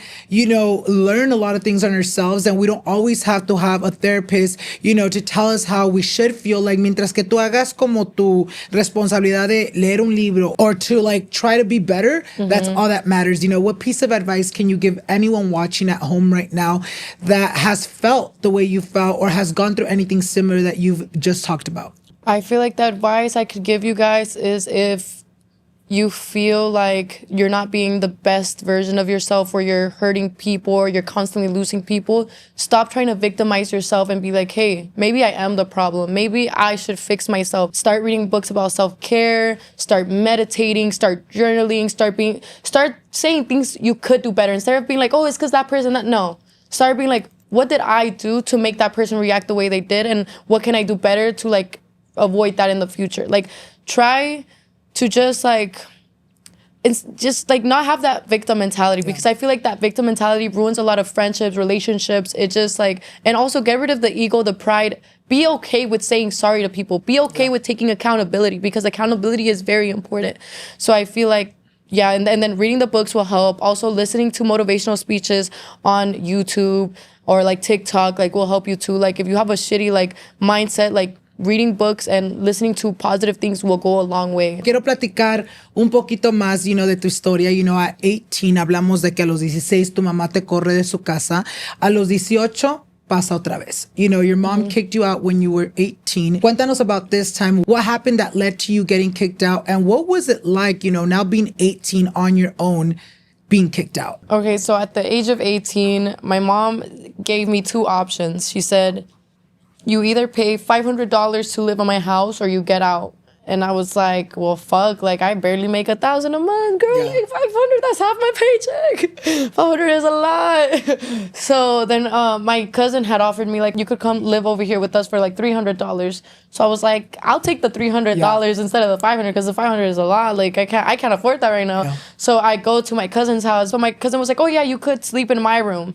But in her room, like, it's her and her boyfriend. They only have one bed. So they're like, oh, yeah, you could just buy a couch. So I buy a couch. And then, so I'm, like, living... So... La rimada, güey. Yeah, like, literal, literally. Like, I'm living on the couch for $300 with my cousin and her boyfriend. And, like, you know, they need their private time. But, like... How was that? Was that awkward? That was a little bit awkward. Yeah, because I feel like, especially as girls, you guys want your privacy. Yeah, so it was a little bit awkward. But, you know, like, she was just trying to, like, help me, like, have a place and, like, to not, like... be struggling, you know, like with my mom. So she, you know, at the end of the day, she was trying to help me out. So I'm very appreciative.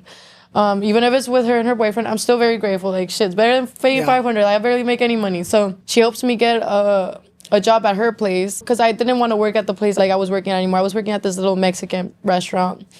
So then she was like, oh, like come work at my place. Da, da, da. So I go and work at this place. It's called the Pont Cuisine, and I start working as a dishwasher. So I'm here working as a dishwasher, like barely making like 1,000, like probably like 1,400 a month. Every day I'm waking up at like 5 or 6 in the morning, taking the bus, then the train, because I was in Southgate, and from Southgate I went all the way to Manhattan Beach. Every day, waking up really fucking early just to get on the bus on time, and then the train, and then another bus. Sometimes have to walk home because I would miss the bus because it'd be too late, and then I wouldn't have money for the Uber. Someday, like when I got paid, I'm like, oh, today I could take an Uber. Yeah. Like, oh, no voy a sufrir. I got a little money today. But yeah, so every day, like I was just living that same exact life, and like I was like, damn, like is this all my life is gonna amount to? Like I don't even have time to go to school or anything, or like to focus on anything else. Like I want to be a streamer, I want to do my gaming stuff. Like I can't even do that. Like I would come home like and I'll just play my video games. I'm like, damn, like I wish I could stream this, but I didn't have the equipment for it. Yeah. So I'm like, damn, like what can? And then I started looking on YouTube, and I was looking at strippers. I was like, like they're making so much money, and like they don't care about what other people say, and like they're not struggling, and like they get to like buy their cars, and they get to like live in like a bigger place. Like I'm living on a couch right now. Like I just want to be able to afford my stuff. Like I want to be able to do more than my life. Like I'm like, I was so poor. I was like, damn, like I couldn't even afford a bag of chips sometimes. I was like, fuck. So then I was like, okay, well, I was like, who cares? Who cares if people talk shit? Like I want to be a stripper. Like I want to make money. So then I tell my cousin, I'm like, oh, like, do you think you could like help me with this? Like I don't want to work at this job anymore. Like I'm getting paid so shitty, and like my life's going in nowhere. Like I can't even save up. Like what the fuck am I gonna save up with this? Like you were just working to pay the rent. Literally, yeah. So I was like, what? Like I was like, I'm never gonna get nowhere just working this fucking normal ass job. I started looking into videos of like stripping, and I look at like the story time, and I'm invested. Like, you know when you go on YouTube and you're like invested for hours, like just looking at something, and I was like just invested. And I was like, okay, with the last paycheck that I got, because I got fired, I got like three write-ups, whatever. And then I was like, oh well, I was planning on quitting anyway, so it's okay. With my last paycheck that I got, I was like, oh, can you help me? Like, can you go take me to buy a pole so I could practice at home? So this was before the audition, because I auditioned but I hadn't bought the pole yet. I was like, okay, take me to a shop where I could get like stripper clothes, stripper heels and stuff. So I buy like stripper bikinis, stripper heels, and I buy this wig. I buy this fucking pink wig because I'm thinking like, oh, if I put on a wig, nobody's gonna know who I am. Like I thought I was on some Hannah Montana shit. I was like, oh well, but like nunca van a saber que soy yo. Like, so I'm over here. Look, let me show you how stupid I look. First of all, I will put the picture. Please do. This is how the fuck I pulled up. Let me see. This is how the fuck I Party City wig y todo. A ver. It's not that bad though. You look cute. I go audition, mind you. This is my first time walking in big ass heels. Like and like I thought like it was gonna be easy. Like I was like, oh okay, like you have to dance for like 6 minutes straight. I didn't know how much energy you need to dance for 6 minutes straight. So I'm over here, and also you have to get fully nude. Like at the first song you have to take off your top. The second song you have to take off your bottoms. So I'm over here fucking dancing, and there's like 2 customers, because you audition, like first you audition on a week, during the week when there's like nobody. I think it was like a Monday night, and there's 2 customers right there, like an old man and like guy that's like in his 40s. So then I'm over here like trying to dance. I'm tired by the second minute. I was like, oh shit, like fuck, this is harder. Yeah. Like, do I have to go back to washing dishes? Maybe the stripper life is not for me. So then like at the second minute when I'm tired, I fucking fall on my ass. And like I had already taken off my top, so I'm over here like topless, falling on my ass. I'm like, fuck. So then like I just brush it off. I get up because I'm like, well, and the girls are watching, like the stripper girls are watching. You could hear they're all pros. Yeah, and you could hear them like hee hee ha ha. Like you could hear them laughing. I'm like, fuck, like they're making fun of me. So then I stand up and I try to keep on dancing, and then like I take off my bottoms, and again, boom, I fall to my. So now I'm fully naked in front of this old man, and I remember he tipped me like $9. He was like, he's like, por la vergüenza. And then I get felt bad for you. Yeah, and then I take the $9, and then I go to the manager, and he was like, oh, you come back another time. And I was like, okay.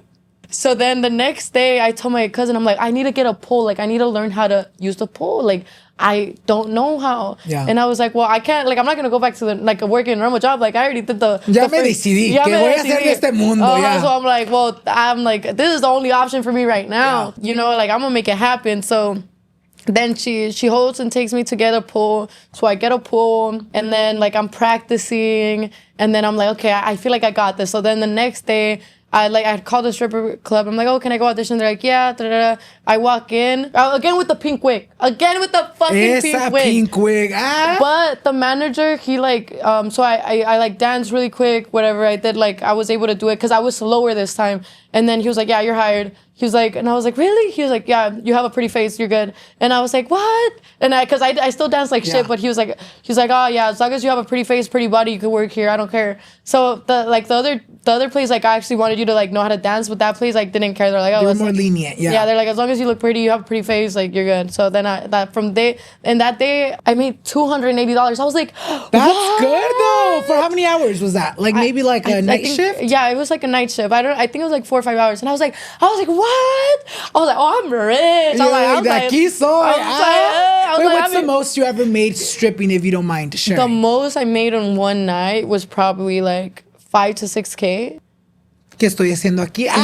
That's crazy. Were you like shook when you made that much? How did that even happen? Was it like muchos customers? No. So the day I made the most money was, okay, well, there was other times where I made like 3 to 4K, but this specific time where I made like 5 to 6K, it was because this guy had came in, and like when you talk to these guys, like like he was telling me like, oh, like tell me about like your backstory, everything. Yeah. So I started like using him as my therapist, and I'm like telling him like my whole life story. I'm like, yeah, and he's like, oh, like why are you here? And I'm like, oh, it's because like I want to save up money to become a professional gamer. Like I've been playing video games since I was little. Like I really just want to like make enough money. Like once I make enough money to like buy my equipment, like I'm gonna get out of here. Like and I'm gonna start doing my streaming stuff. Like I'm just waiting to like save up money. And he was like, how much money do you need? He's like, I actually donate to streamers. And I was like, what, really? He's like, yeah. Like I like to like on Twitch. Like if you go on Twitch, like there's people that just donate like to the just subs or whatever. And they donate a shit ton of money just to donate. And he was like, oh, like how much? So he gave me 5 to 6. I forgot how much it was. It was like probably 5 to 6K. He was like, go buy your equipment. Da da da. So and then he didn't even ask me for a lap dance or anything. I was like, what? You're like, are you sure you don't want I was like, are you sure? Like, I'll give you 2 lap dances. I can throw it back for real. You're like, girl, for 6K? But like, no, he didn't want like no lap dance or anything. Like he generally just wanted to help me, and I was like, oh my God, Diosito, gracias. So like then the next day I go buy my equipment and everything, and like I started off my streaming stuff, and I was like, okay, I'm gonna be a professional gamer, and I was like. And then that's where my journey starts of me, like my professional gaming. Like I used to, like I love playing Fortnite. Yeah. I recently stopped playing that much, but like I tried so hard to get good at the game. But that's for another time. Like, anyways, I'm like trying to quit stripping because it generally made me very depressed. Like I was getting sexually harassed every night. Like you have to get fully nude at this club. It's an 18 and over club, so you have to get fully nude and you have to give these guys lap dances. And even if they're not allowed to touch you, they'll still touch you. So I was like still like they were still like touching me in places they were not supposed to, and all I could do was just get up and walk away. Like that was it. So I was like crying every single night, like, and I would like when I was on my way home, like from the car, like I remember like crying to God, like, oh, like I would like crying like really, really hard, and I'd be like, God, like please, like take me out of here, like I don't want to do this anymore, like give me new opportunities, like I'll do anything to stop. Like I want to kill myself right now. Like I don't like this. Like I feel so sad. Like I don't enjoy this lifestyle. Like I just want to do my video game stuff. Like and I would just cry. Like I would go home crying every single night. I told my mom like, oh please, like let me stay at your house for free without paying any rent. Like let me just live here for free while I like build up my social medias. Like I'm gonna do so good, Mom. Like please, like just believe in me. Like I know I could make it. Like I'm gonna be a professional gamer. Like I'm gonna do so good. Like I'm gonna be the biggest streamer ever. And I was like, I just need like time. I just need to like put all my time and effort into it. But I can't be a stripper because it takes up my time. Like and I was like, I won't be able to pay you rent. But like if you let me live here for free, like eventually I'll be able to pay you rent again. And she was like, no, you're either gonna like pay me rent or you're gonna get the fuck out of here. And like that like crushed me because I was like, damn, like you don't like you don't believe in my vision or my dream. Yeah. So I was like, well, I don't want to be a stripper. Like I was like, so you only want me here if you can make money from me. But like, cause she wanted me to go to school, but I was like, no, like why can't you just support me doing this? Like I want to be I want to be a gamer. Like I want to do social media, like schooling. Like I don't like it. Like I'm not gonna get anything out of it because I'm gonna go and I'm not gonna do anything. I'm gonna just waste my time porque no me gusta. Like I have no passion there. Like since I was little, like I always wanted to do like social media, acting. Like I wanted to do like something with social media. Like that's what I knew I wanted to do. So I'm like telling my mom, like, please, like, déjame quedarme here for free. And then like she cussed me out and like we got in a big ass fight. Like, okay, so I had locked my room and then like I'm paying first. I still was paying rent in her house, but she had a key to my room and she goes and unlocks it when I tell her like, oh, I don't want you to come in my room. So she goes and unlocks it and then she starts fighting with me and we start screaming at each other. And then like she's trying to hit me and then I'm like, what the fuck, why are you trying? Like, I'm grown, like, you're not gonna hit me. So then I start fighting back. And there was incidents where me and my mom did fight. Like I did like eventually like retaliated, and that was one of the times where I was retaliating, but I was like just trying to like hold her back, but then I ended up pulling her hair and she was pulling my hair. And then my uncle comes and he thinks like I'm the one that started it. And then like my uncle had never put his hands on me before this, but then like my mom's crying, like playing victim, like if I'm the one that fucking, you know, when you like defend yourself and they're like, my mom over here like acting like I'm the one that like the evil one. So my uncle comes and he starts choking me out and I'm like, and then I like that breaks my heart because I'm like, damn, like you were like I used to love my uncle so much because he was always there for us since we were little, and like he would always help my mom with everything too, and like I had so much love for him up until this day because I was like, wow, like my mom was the one that harassed me. You didn't even know what was going on, and you took her side right away, and then you started choking me out. So I was like really hurt that day, and I remember I just grabbed all my shit and I left. Like I didn't like I was like, oh, you know what? Like I will leave. Like I'm gonna take all my stuff and I'm not gonna come back. So I grabbed all my stuff, I put it in my car, and then like I'm like, damn, like where am I gonna go? Like I don't know where to go. So I text my friend at the time. And I'm like, oh, like, do you think I could stay at your place for tonight? My friend lived with her boyfriend, and her boyfriend was a little bit weird. So, but, like, my friend was a good friend. Like, she just wanted to, like, help me out. But the guy was definitely a little bit weird. Like, he had hit me up in my DMs before, like, and I didn't feel comfortable being there. So I was like, oh, like, so in the morning, like, when I woke up, I just left. I was like, oh, okay, like, I'm gonna leave. Thank you so much for everything. So I grabbed my stuff and I dip. And then I go shower at the gym. Because like I still had to go to work. So then I pull up to the strip club with all my stuff in the car. They're like, girl, you're not moving in here, are you? Literally. So I was thinking of like just like sleeping in my car. I was like, fuck it. Like I'm going to just sleep in my car like tonight after work. I go to work. But like when I'm at work, I'm over here crying to my manager. By the way, shout out to my manager of that club. Like he was like a dad figure. Like he was so sweet. Never like was weird. Never like se aprovechó de nadie or like was like, you know, like he was never weird. Never gave me weird vibes. Like he gave me straight dad vibes. And like he was there listening to me. He was like, oh, like you could stay at my house. And I was like, oh, okay, yeah. Like I'll stay at your house. And then the other stripper girl, I met her as a stripper and she turned into my friend, which she was like really one of my closest friends. So then she was like, oh, like, no, like, don't stay at his house. Like, you could come to my house. Because obviously, like, a girl's going to feel more comfortable at another girl's house. So I was like, okay, yeah. I was like, I'll stay at your house. That's a better offer. Yeah. And he was like, oh, and I was like, oh, I could just, like, leave my stuff at my manager's house. And, like, I'll just, like, bring on a few things. And then once I get an apartment, like, I'll get all my stuff. So then I take, like, some of my stuff to my manager's house. And then I stay at my friend's house. And, like, to repay her for, like, letting me stay there, I told her, I was like, oh, in 2 weeks, I'm going to get an apartment. In 2 weeks, I'm going to get an apartment. I promise you. Like, I won't stay here for longer than that. And she's like, no, girl, like, stay with it however many you want. And I'm like, I'm like, all right, I'll stay for a year. Ya dijiste, ¿pa qué te ofreces? Literally. Yeah, but I was like, no, just give me 2 weeks and, like, I'll look for a place and I'm going to save up as much, like, I'm going to try to make as much money as I can. So those 2 weeks, like, I made sure to, like, for me to repay her, like, I was paying for all her meals, like, everything, like, her gas. Like, I was trying to repay her as much as I can because, like, if you're doing something nice for me, like, I'm going to try to, like, help you out as much as I can right back, you know? Like, I'm not the type to just, like take and never give, you know? So I was like, okay, I'm gonna do my due diligence. Like, I'm gonna get back. So that happened. I was going to work from like 2 p.m. from when they opened till they closed. Damn, what was a typical day at work? Like for a strip club, like llegas a las 2 de la tarde up until what time? What Usually you don't go that. Like 2 p.m. is day shift. So you could either go day shift or night shift.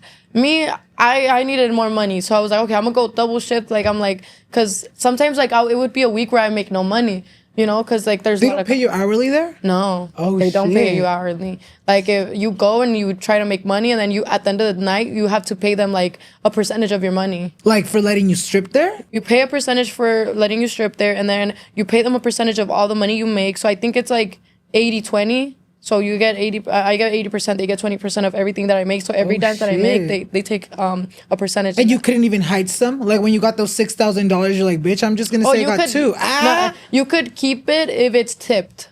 Oh, okay. But like if the bouncers see, like they're gonna be like, oh, like, you know, tip. Like, dame mi pinche parte. That's crazy. So you would get there at 2 to your double shift, and then you would start stripping from 2 to like 12? 2 p.m. to like 6 in the morning, just dancing. Well, obviously, like I would like fall asleep in the little room sometimes, like for like a couple hours. Like I probably wasn't dancing like the whole like hours there. Like I would like get my breaks and like, cause you could eat whenever, you could like take a break whenever. Like no tienes que estar trabajando like 24 hours, you know. What was it like with the girls in the locker room? Do you feel like it felt like a sisterhood or it felt like competition between the girls because like, oh, esta tiene muchos clientes, o esta no se le paran ni las moscas? Like, what was it like? Was there jealousy there? There was jealousy there, but there was also some girls that were really cool and that, you know, try to help you out. Like they see the younger girls and they're like, hey, like this is my advice to you, like. So there is some sisterhood and then some jealousy, like a little bit of everything. And then some girls that like just don't talk to anybody, like they're just about their money. They go there, make their money, leave. Like they don't even try to make friendships because like the saying like, oh, nobody's your friend at work, like, you know, like nobody's your friend at the strip club, whatever. But like me, like I like to make friends. Like I'm very friendly, like, and then when I would see a new girl come in, like I would take her under my wing and I'd be like, oh, like hi, and like, and I would like try, you know, I would make the friendship with them and I'd be like, oh, like I'm here for you, like this is how you do it, ponte truchas. And then I would like, because I know how scared I was when I started it, so then I would take that in mind and I'm like, okay, I'll like when I see a new girl come in, like I'm gonna like take them under my wing and I'm gonna be there for them. But like it did come with a lot of like stuff. Like I did hurt a lot from friendships in there, and I learned my lesson. But at the end of the day, like I did meet cool people there, you know. And one of them was my manager. So shout out to him. His name is Raul, and he was really, really. Shout out to Raul, you guys. Yeah, shout out to Raul. How was it like, you know, in terms of telling people what you were doing? You know, do you feel like people, when you would tell them, like whether it was friends or family, would they ever judge you, make you feel like, ¿por qué estás haciendo eso? What was that like whenever you'd open up to maybe a friend, a family member of what you were doing? My family, thankfully, they never judged me. They were always very open-minded about it. I'm pretty sure, like, some of my family members probably, like, judged me a little bit for it. I remember my mom was like, oh, like, están hablando de ti, da-da-da. Like, they'll probably talk shit to my mom. Did you care at the time? No. I was like, importa. I was like, they can talk shit all they want. Like, I'd rather them talk shit than me fucking them not talk shit and now me over here washing dishes. Yeah. At least I'm able to afford having my own apartment now. Okay, so after the 2 weeks, I finally would, like, exactly the 2 weeks, after 2 weeks, I got my apartment. Like, I believe a lot in manifestation. Yeah. And I feel like a lot of the stuff that I have in my life or did was because of manifestation. So, yeah, and I was like, in 2 weeks, I was like, just give me 2 weeks, I'm gonna get an apartment. Just in 2 weeks, I did get an apartment. That's all you needed, 2 weeks. Yeah, and my rent was like $1,800. But even that, like, I would struggle sometimes. Why? Because I couldn't, like, there would be a week or two where I would make no money from stripping. Like, I couldn't, like, me daban tanto asco, like, going up to guys because I hated them. Like, I hated getting sexually harassed. So I sometimes would, like, force myself to go to the work, but I would just be there, like, sitting there, like, pendejado. You're all just in the back. You're like, girl, go to work. You're like, nah, I'm just here to chill. I'm like, maybe I could make money on stage because, okay, so before I was a stripper, I thought you made most of your money on stage. Yeah. But that's not the case. You don't make most of your money on stage. I mean, maybe Saturdays and Sundays, but you're never going to make like 2 to 3K just being on stage. Unless you're working at a 21 and over club or something, or you're working you're working at fucking Crazy Girls or something. Or in Vegas or somewhere where it's very popular. Yeah. Is it like the lap dances that make you the most money? It's the lap dances. So there are different prices everywhere, but where I worked at, it was like one song for like $60, 3 songs for like $90, 5 songs for like $120, 10 songs for like $500. Damn, like, girl, they had you dancing back to back to back. No, so the dancing was like in a private, like it's not. Yeah, I've been to a strip club before. I was like just telling you. It was like kind of private, but not too private. Like they could still like. It's like a little cubby. Yeah, like you have your little colchoncito. Like you could still see everything that's going inside the little dance club, you know. So yeah, that's how you make your money. Like, but first you can't just go to a guy and be like, oh, you want you want a lap dance? Because not every guy's gonna be like, oh yeah. Some guys will be like, oh yeah, fuck it. But some guys, like the rich ones, you have to like really just like talk to them. They have to get to know your personality. Like they have to want to spend that money to you. Like they have to like who you are as a person in order to get them to like spend that much. So you have to like sit there and like talk to them for hella hours. I'm like, oh, like, was that draining for you emotionally? It was really draining. Like having to talk to them for hours. I'm like, can you just fucking like, just cash at me right now? Literally, I'm like, can you just get a dance already? Fuck, I'm tired of talking to you. But like sometimes, like if they took too long to get a lap dance, I'd be like, all right, I'm gonna just walk away. So then I would, but sometimes like no sabía cuándo parar, yo, because I'm like, okay, if I just keep on talking to him, maybe he'll like get the like 600 one or the 900 one. So I'm like, if I put more time into it, because sometimes that's how it works. Like if you put more time into it, they'll be like, oh yeah, I'll pay, like I'll spend more money on you. So sometimes I'll spend like an hour or two on them and like nada. Like you're like, you wasted my time. I'm like, oh my fucking God. I'm like, so that would like also make me not want to like go up to people sometimes, because I'm like, oh, like they're wasting my time. They're gonna waste my time. Then some weeks I wouldn't make no money. And like I was also streaming at the same time as being a stripper. So I was trying to do my streaming stuff and like stripping at the same time, and I would like come home at 6 a.m. I would start up my stream at 6 a.m. Damn. And you'd have people like on at that time? I had like 10 to 20 viewers, but like it was still 10. It was still 10 to 20 viewers. You know, me and them were getting lit at like 6 a.m. in the morning. Shit, like shout out to those 10 to 20 people that were watching me at 6 a.m. They're real ones for real, and it was so funny. Like they were so sweet. Like I would even make a little bit money there. Like, but I remember one time like I was really struggling with like money. Like I couldn't pay my rent. They're like, oh, you have 3 days to pay it. If not, you're gonna get evicted. And I think I had gotten to the last day, and I was like, fuck. Like I still don't have the money. Like I'm gonna get evicted. Like I'm so scared, because like I wasn't making any money at the strip club, because like I was depressed. Like I was really skinny too. Like I was eating like copa maruchans. Like I was kind of like I was making more money than I was before, but like I was still struggling because like I mean they don't pay you hourly. So I was like, fuck, like I really want to like pay. So then I call my brother. I'm like, hey, like, do you think you could send me this money? Mind you, my brother's struggling too. Like he's like, he has a kid. Yeah, he has like a little family. Like, they have a little family. Like they have their own struggles. Like he barely is making any money himself. So then I'm like, I call him and I'm like, oh, like, do you think you could send me money? Like, and I never ask him for money, because like I knew they had their own struggles. So me, like, I never like to like call them to like help for anything, because I knew they had their own struggles. So I was like, the last thing I want is for them to like worry about me. Or you didn't want to feel like a burden. Yeah, and a burden. Like, and then, because I knew if I asked them for help, they would have done it. Like, they're the type to like, my brother and my sister-in-law are the type to like, if they see I'm struggling, they'll take me in no matter what. Like, they will make sure I'm good. If I told them I wanted to live with them, like, they would have had me living with them. Te la iban a averiguar. Like, they were going to make it happen, but it was like, but I just didn't want, like, them to, like, have another, like, person to worry about, you know, because they started to a young age. Like, they didn't even they were children taking care of children. So I'm like, I just don't want to burden them with that. I told my brother, I was like, oh, I'll send you the money in a few days. So then I feel bad that I took the money from him. So I'm like, fuck, like, he's probably struggling too. Like, I need to find a way to like pay him right away. So I go on stream and I'm like, guys, like, please, like, help me. Like, I would never do this, but like, I'm really struggling right now. Can you guys like please help me? And then I start bawling my eyes out because I'm so frustrated that I'm not making any money. And like, they start donating all the money, and I'm like, and they were so sweet. Like, my community was so sweet. Aww. Like, they helped me out. Like, shout out to all the people that helped me out that day, and like they've helped me out multiple times. Like my streaming stuff, my streaming community also helped me out a lot, like throughout my years. Like when I had like 10, 20 viewers, like shout out to all those 10, 20 people. Like, you guys really got me through a hard time. Like, I would remember when I was sad, like they were basically my therapy. Like, since I had like a little bit of viewers, I was like, oh well, you're like, ¿qué me va a hacer to open up to these people? So I was like opening up to them, and like they were there for me, and they're like, oh, they raised me up the money within an hour. So it was $1,800 that I needed. So damn, like, in an hour. Yeah, so in an hour, my Twitch community helped me get $1,800. So then I call my brother and I'm like, hey, I send you the money back.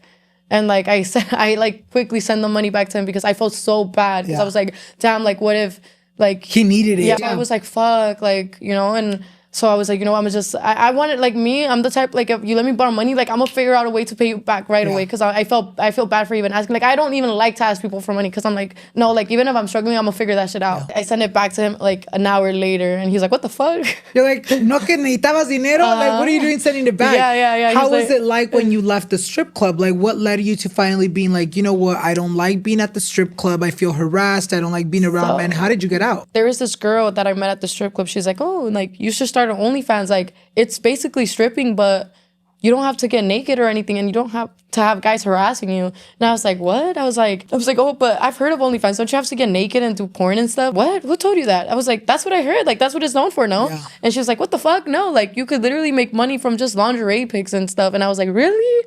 And you're like, girl, yeah. Over here, I'm popping my pussy. Literally, and I'm barely girl, making anything. You're telling me I can just be in a bikini? I'm literally, girl, like, you should have said that from the start, that I didn't have to get fully nude, because me, like, I really didn't want people to see me. Like, I was not, like, that confidence within my body. Like, I was already like kind of like, oh, like people was that before your surgeries? Yeah, this was before my surgery. I was already like, oh, like people are gonna see me, but I was like, at least they can record here, like, you know, so they'll see my body, but it's like they'll forget about it. So like they're not like recording or anything. But then I'm like, but social media is like forever. So 2 months or a month after I start doing OnlyFans, or 2 months after, COVID hits. So I'm forced to stop stripping. I'm forced. Like, I can't even strip even if I wanted to. I did want to, but I like the comfort of knowing that I made money there. So I wasn't like, because I wasn't really making money on OnlyFans. I was probably making like $1,500, $2K. Like I said, COVID hit, and I was like forced to just focus on like OnlyFans and like my social media stuff. And I didn't have a management. Like, I was doing this all by myself. Like, no, like, I didn't trust no management. I had such a hard time trusting people, because I was like, no, they're going to fuck me over. Like, they're just going to use me. Like, they're not going to give me the, like, I'm going to make this money by myself. Because she was like, oh, yeah, like, you can make, like, $20K a month. I was like, $20K a month? You're like, sign me up, girl. I was like, I'm there today. So I was like, oh, shit. But then when I started OnlyFans, I didn't make that much. I was like, $20K a month. I was like, fuck, like, this bitch is lying. I'm like, this bitch lying. Fucking liar ass bitch. Literally. But at least, like, I didn't feel that bad, because, like, I wasn't showing no nudity or anything. So I was like, whatever, like, I don't mind doing this. And then, so I was forced to stop. I started doing OnlyFans more. So I started making a little bit more. And this whole time, like, I was messaging people myself. I was doing like it on the app? Yeah, I was doing it by myself. So I had, like, so I was making like $4 to $5K a month. Like, well, I was lucky if I made like $5K a month, but it was like more like 3 to 4. When do you feel like it spiked up for you? Okay, so I was struggling with money, like, in the middle of COVID, and I was like, fuck, like, I need to make more money, and like, but like OnlyFans is not making me that much. Like, I'm struggling, and like I don't know how, like, I don't know how to do this. So then my friend was like, oh, like, come work with me in LA. Like, there's poker games over here. So I was like, poker games? And she was like, yeah, poker games. Like, it's like stripping, but you don't have to, like, dance or anything. You just, like, give back massages to guys and, like, take them drinks and take shots and stuff. So I was like, oh, okay, like, yeah, I'm down. So I did that for like a month or two, and I was able to make like $10K off of that. Like, I saved up $10K from doing that, which is way better than stripping. And then I go get my boobs done, because I, like, the main reason why I didn't want to, like, go nude on OnlyFans was because I was like very like I was like I had like little pepperoni nipple, like no tenía nada, like I look like a little boy. I was like, oh, I don't even feel like a woman, like yo quiero chichis, like what the fuck. Like no tengo, like necesito algo, like crecí pero nunca crecí. So then I get the 10K and I put that towards my like boob surgery, and then once I get my boob surgery I go, like I had taken a 2-month break from streaming, which was when I was like doing the poker game. So then I come back, and when I got my boobs done, like, it blew me up on Twitch. Like, I started getting, like, 2 to 3K viewers. Like, I was going crazy. And I was starting to make a lot of money. That's when I made, like, my first... Like, that's when I finally made 20K, like, more than 20K a month. And I was like, oh, shit. Because I started going nude. Like, I was finally comfortable. On OnlyFans, not on Twitch. No, okay, oh my God, they would have banned my ass. I'm like, you can do that on Twitch? No, you cannot do that on Twitch. But you would kind of almost use like your Twitch popularity to promote your OnlyFans, kind of? Yeah. So, okay. So I started going nude on... Well, first it was just topless. So I did that, and then I was like, oh shit, like, you just have to like get naked. Which by the way, you do not have to get fully nude to make over 20K a month or 10K. Like, I just didn't know how to market myself. I didn't have a team, so I was making more money from subs than like messaging. That's what made me the money. But I thought it was me being nude, but no, it was just because like I was blowing up, because like people saw me get my boobs done and they're like, what the fuck, like this girl went from having no boobs to boobs. And at this time it was like the e-girl stuff on Twitch was big. Like Amaranth was the biggest one. a few other girls, and then I was one of them too. I was like getting there, and I was averaging like 2 to 3K viewers, and I was doing the hot tub stream, I was doing the spin the wheel thing, I was doing the ASMR thing, like hella shit, like hella e-girl shit that like, you know, I was like, you know what, whatever makes money, like shit, if this makes me money, like I'd rather do this than be a stripper. When you started making more money off of OnlyFans, you know, llegó un tiempo donde you got scammed out of almost like $800,000. Cuéntanos de eso. How did that happen? ¿Cómo te das cuenta? And how did you react after you found out that they were like literally taking that much money from you? From the start of my OnlyFans, I was always very skeptical about like agencies, because I was like, these agencies don't give a fuck about me. They only want to take my fucking money. Like, I'm not trusting anybody. Like, I'm gonna manage my own stuff. Like, I'm gonna do my own social media. This agency came and like I had like read the message. They're like, oh, like, we want to work with you. We promise to not touch your main accounts. We promise to not touch your main OnlyFans. Like, we want to make a separate account of you, and we're gonna pay you like $20K a month. So I was like, oh, okay. Like they're gonna make an extra account. They're not gonna touch my things. They're not gonna, you know, they're gonna have their own thing, and they're gonna pay me $20K a month. I was like, shit, what the fuck? Hell like, yeah, sign me up. Yeah, sign me up. $20K a month. That should sound like a lot. Why would I say no? So then I signed with them, and after like a year of working with them, they were trying to sign me for 5 years. The contract initially said 5 years. I was like, 5 years? I was like, what the fuck? Y'all got me fucked up. Let's try 1 year. I was like, after the 1 year, I'll see if I want to keep on working with y'all, because why 5? Like, because you can blow up in that 1 year and then your rates will change. So I was like, I'm not doing 5. I was like, let's try 1. So I tried 1. So the year is up.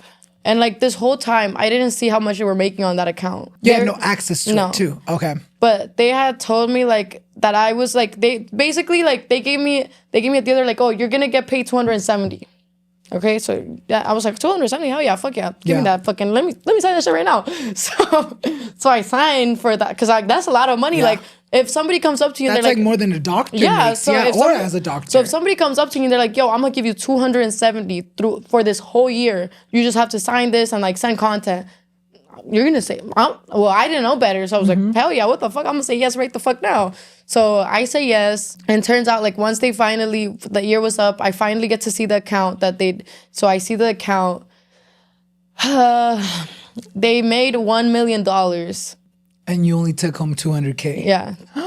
How did you feel at that moment, knowing that could have been all yours? I was like, no fucking way. I should have done percentages. Like, why the fuck did I not do 50-50 at least? Like, usually, like, at least they, like, if they could take a big percentage, like, at least they give you 50. Yeah.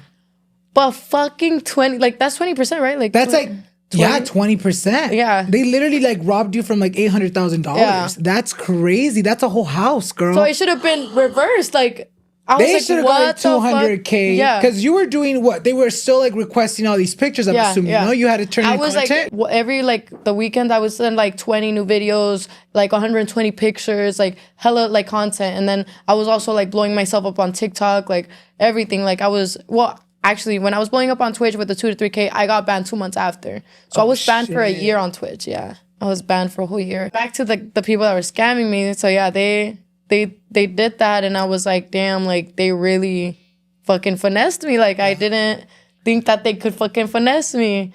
And I was like, I'm never fucking working with an agency again. Like, they're fucking scammers. Like, they just take advantage of girls that are dumb. Like, I was dumb. Like, I didn't know any better. So then I started just working on myself again, like, by myself. And by myself, I was able, like, with me and just, I had a girlfriend for 2 years.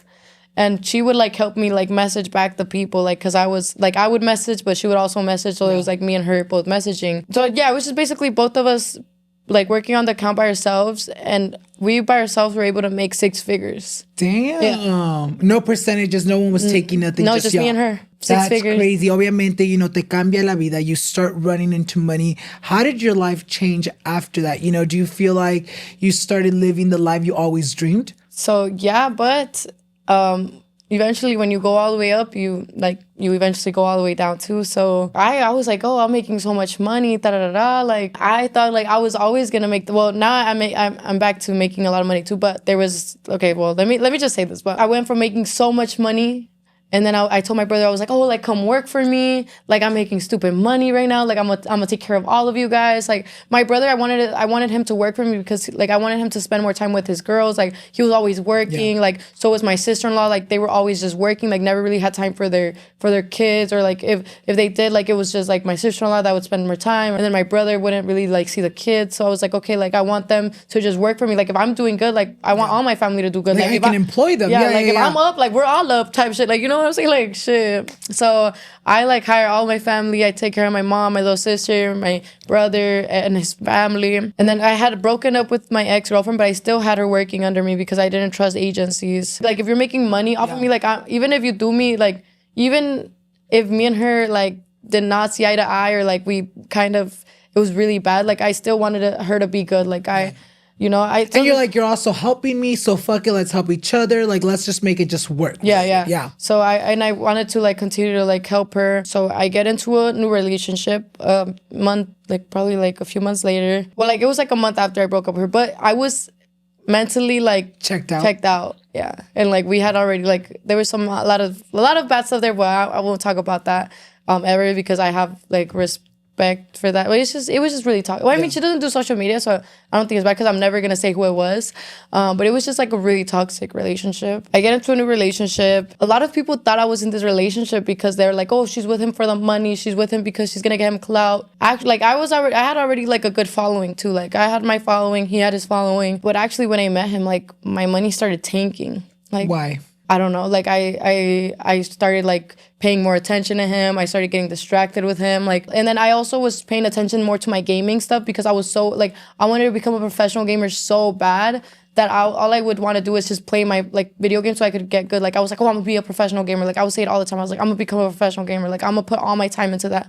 So I started putting a lot of my time into that. And then I would also, like, put my time into that, because he was a professional gamer. So, and I wanted to be what he was, like, you know? So I was like, oh, like, you could teach me. That's actually how we met. Like, he came into my Twitch chat, and he was like, yo, what's up? And I was like, yo, I know you. And I was like, oh, like, I know who you are. Like, you should help me get better at playing video games. He's like, yeah, hit me up on Twitter. And I hit him up on Twitter. And then from that day, like, we just kept on talking. And yeah, so I started dating him. He was really respectful. And, like, he treated me really good. But this whole time I'm with him, like, my money just keeps going down. It keeps tanking and tanking and tanking and tanking. And I was like, fuck, like... And at the time, like, you know, when you're making so much money that you're just spending it on stupid shit. So I was spending it a lot on stupid shit. I had gotten a fucking house renting. I rented a house for $25K a month. That's crazy, girl. Yeah. ¿Y te trajiste a toda tu familia a vivir contigo? No. So I was living with my mom and my little sister in the $25K, and then for my brother and his family, like, I got them an apartment, like, an apartment close by. But they would all, like, mostly we would always, like, be in the house, like, they would always come over, they would sleep over and stuff like that. But you just had a lot of, like, responsibilities financial wise. Yeah. So I was that ever, like, not a burden, but was that ever hard on you? Like, obviamente, you know, you have a point where you're like, oh, I want to help everyone out. I want to make sure that if I'm up, my whole family's up. But I'm sure que llega un momento where you're like, oh, fuck, I'm stressed. Like, oh, shit, like, I need to fucking even make money for my rent. Like, I have all these responsibilities. Did it ever get overwhelming for you? So it like, slowly started getting there. So first, like, because me, like, we would have been good if I didn't fucking get a $25K house. Like, but my dumb ass, and then the bills were, like, over $5K. So I was just, like, it was too much. Like, I was making a lot of money, but at the same time, I was spending so much money. I was like, okay, like, I need to break this lease. So when you go into the house, they make you give the security deposit. So I was like, oh, honestly, just use the security deposit. Like, I think I had, like, 1 month or 2 months, 2 more months left. So I was like, honestly, I'm gonna just break the lease with that security deposit. And, like, I don't want to pay this house somewhere. Like, I'm kind of struggling right now. So then I go to a penthouse and I'm paying $10K, but this time, since I chose the penthouse, I told, like, my ex-boyfriend, like, oh, I'll pay $7K, you could pay $3K, because I obviously, like, he was okay with living, like, at a normal place. So I was like, okay, I feel responsible for paying for, like, this place, because I'm the one that I'm the one that wants to be bougie and shit. So we're living together. I also got them in the same apartments that we were in, so I was paying $5K for their rent. 7K for mine. Penthouses are expensive, girl. They're expensive. They really are. And then the rent, oh my God. And I feel like, don't they also like charge you based on the level you're at? Yeah. Like if you're in the top building, yeah, so I was like, at the top. pagas más, yeah, no? So I was paying 10K, and then my brother was on like the bottom floor of mine, which was still, he lived in a really nice apartment. It was like 5K though. Yeah. I wanted them to be at the same place I was at. Like I was like, I want you guys to experience what I'm experiencing. Like if I'm living in a nice place, I want you guys to live in a nice place too. So I had them with me, and then I don't know where they switched the Fortnite servers to, like it was West, East, and then they switched it to just like Central. So I think I think they're still there now, but they mostly like For Fortnite? Yeah, no sé mucho de Fortnite, but they changed like their system up? The server, like the server? Yeah, they changed the server. So they switched the server to Texas. So that so now the people that are over here that got 0 ping, like they don't get 0 ping anymore. They have to go to Texas because all the competition now, like if you want to play competitive and stuff, you have to go to Texas to get 0 ping. Like you could be over here and get 0 ping, but you have to be West. But they don't do competitions in West anymore. They only do it in Central, which is in Texas. So my ex wanted to move to Texas, and me I'm like, well, I want to move with you. Like, I don't want you to leave Go me. alone, yeah. So I was like, okay, like I'll move with you. So I still had to pay this rent. Like I didn't want him to pay the rent because I was like, well, I feel bad that I'm the one that chose this place. Like I'll just pay it. Fuck it. I'm over here paying the 10K and the 5K, and then we got a new place over there in Texas, which was 4K, and we were going half, so it was 2K and 2K. So I'm over here paying like hella stuff. And then I was like, fuck, like I'm low-key struggling. And it was really hard for me. Like I started struggling, and then I wanted to bring out my family to Texas with me. And I was really depressed because I couldn't afford it anymore because I had so many like bills to pay, and my money started like tanking. So I was like really struggling, and then I started like streaming every day again, and like I started making extra money from there. And then once I started streaming more, like I was able to bring my family out to Texas with me. We were all finally together, but my money tanked so bad, and like I was really depressed because I also gained weight.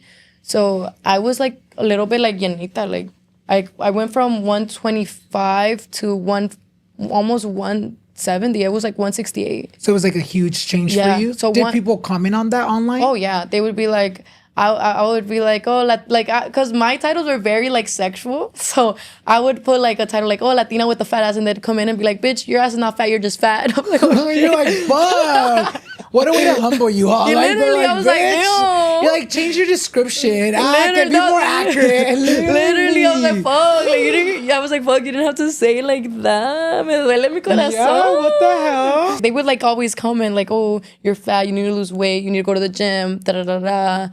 So that like really like made me depressed, and I kind of stopped posting that much, and my following started going down. Like I wasn't like going up anymore. Yeah. My views were down, my money was down.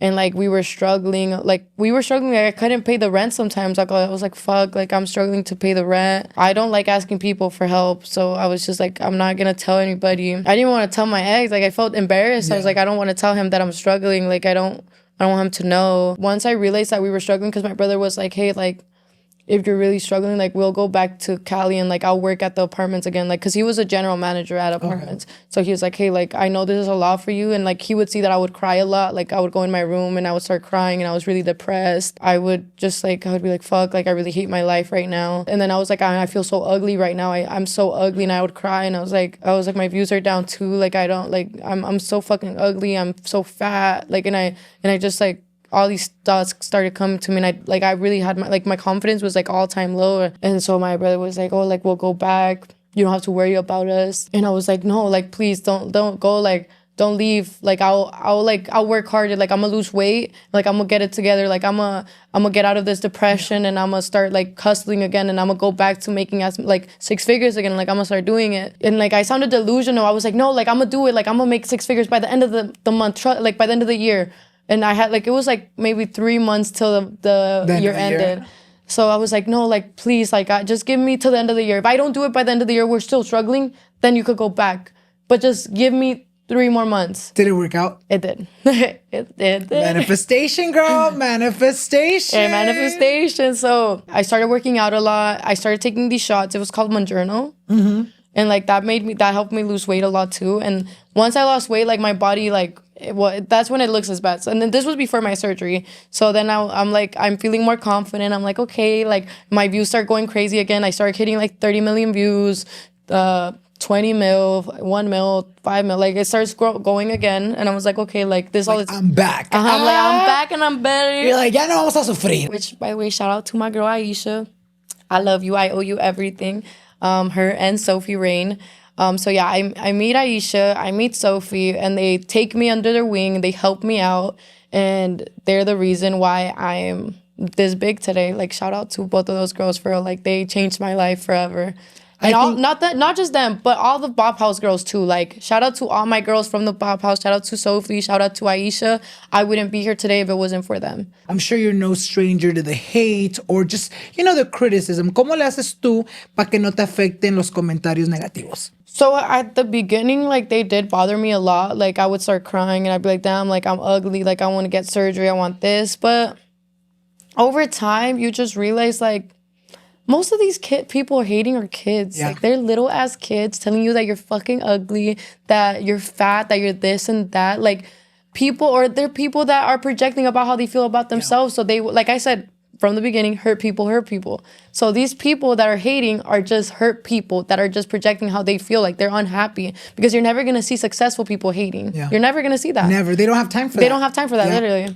So it's just like, you can't take it personal. Like, you just have to let people say whatever they want. At the end of the day, like, they probably don't even love themselves. Yeah. And like, they're probably hurt themselves. Like, you just have to like, be like, you know what, if you think I'm ugly, okay. Estoy fea para ti. Yo estoy hermosa. Yeah. Oh, you don't like me? Okay. It's okay. I love myself. Block me. Block me, literally, block si no me. me quieres ver, ¿para qué estás viendo mis videos? Yeah. Literally, and I feel like with social media, you really do have to build like tight skin or rough, what is it called? Yeah, tough skin. Tough skin to be able to grab all these opinions from people that you don't even fucking want their opinions and almost be like, you know what? Yeah, you can think that about me, but that's not who I am as a person. No me conoces other than the little 10-minute video that I post or my little TikTok. So no lo voy a tomar personal. You know, ya para terminar. By the way, I've been loving this conversation because I feel like we've been able to meet you a little bit more on a deeper level. Before I finish, I do want to show you something. I'm working on music. I am working with one of the best producers. His name is Scott Storage.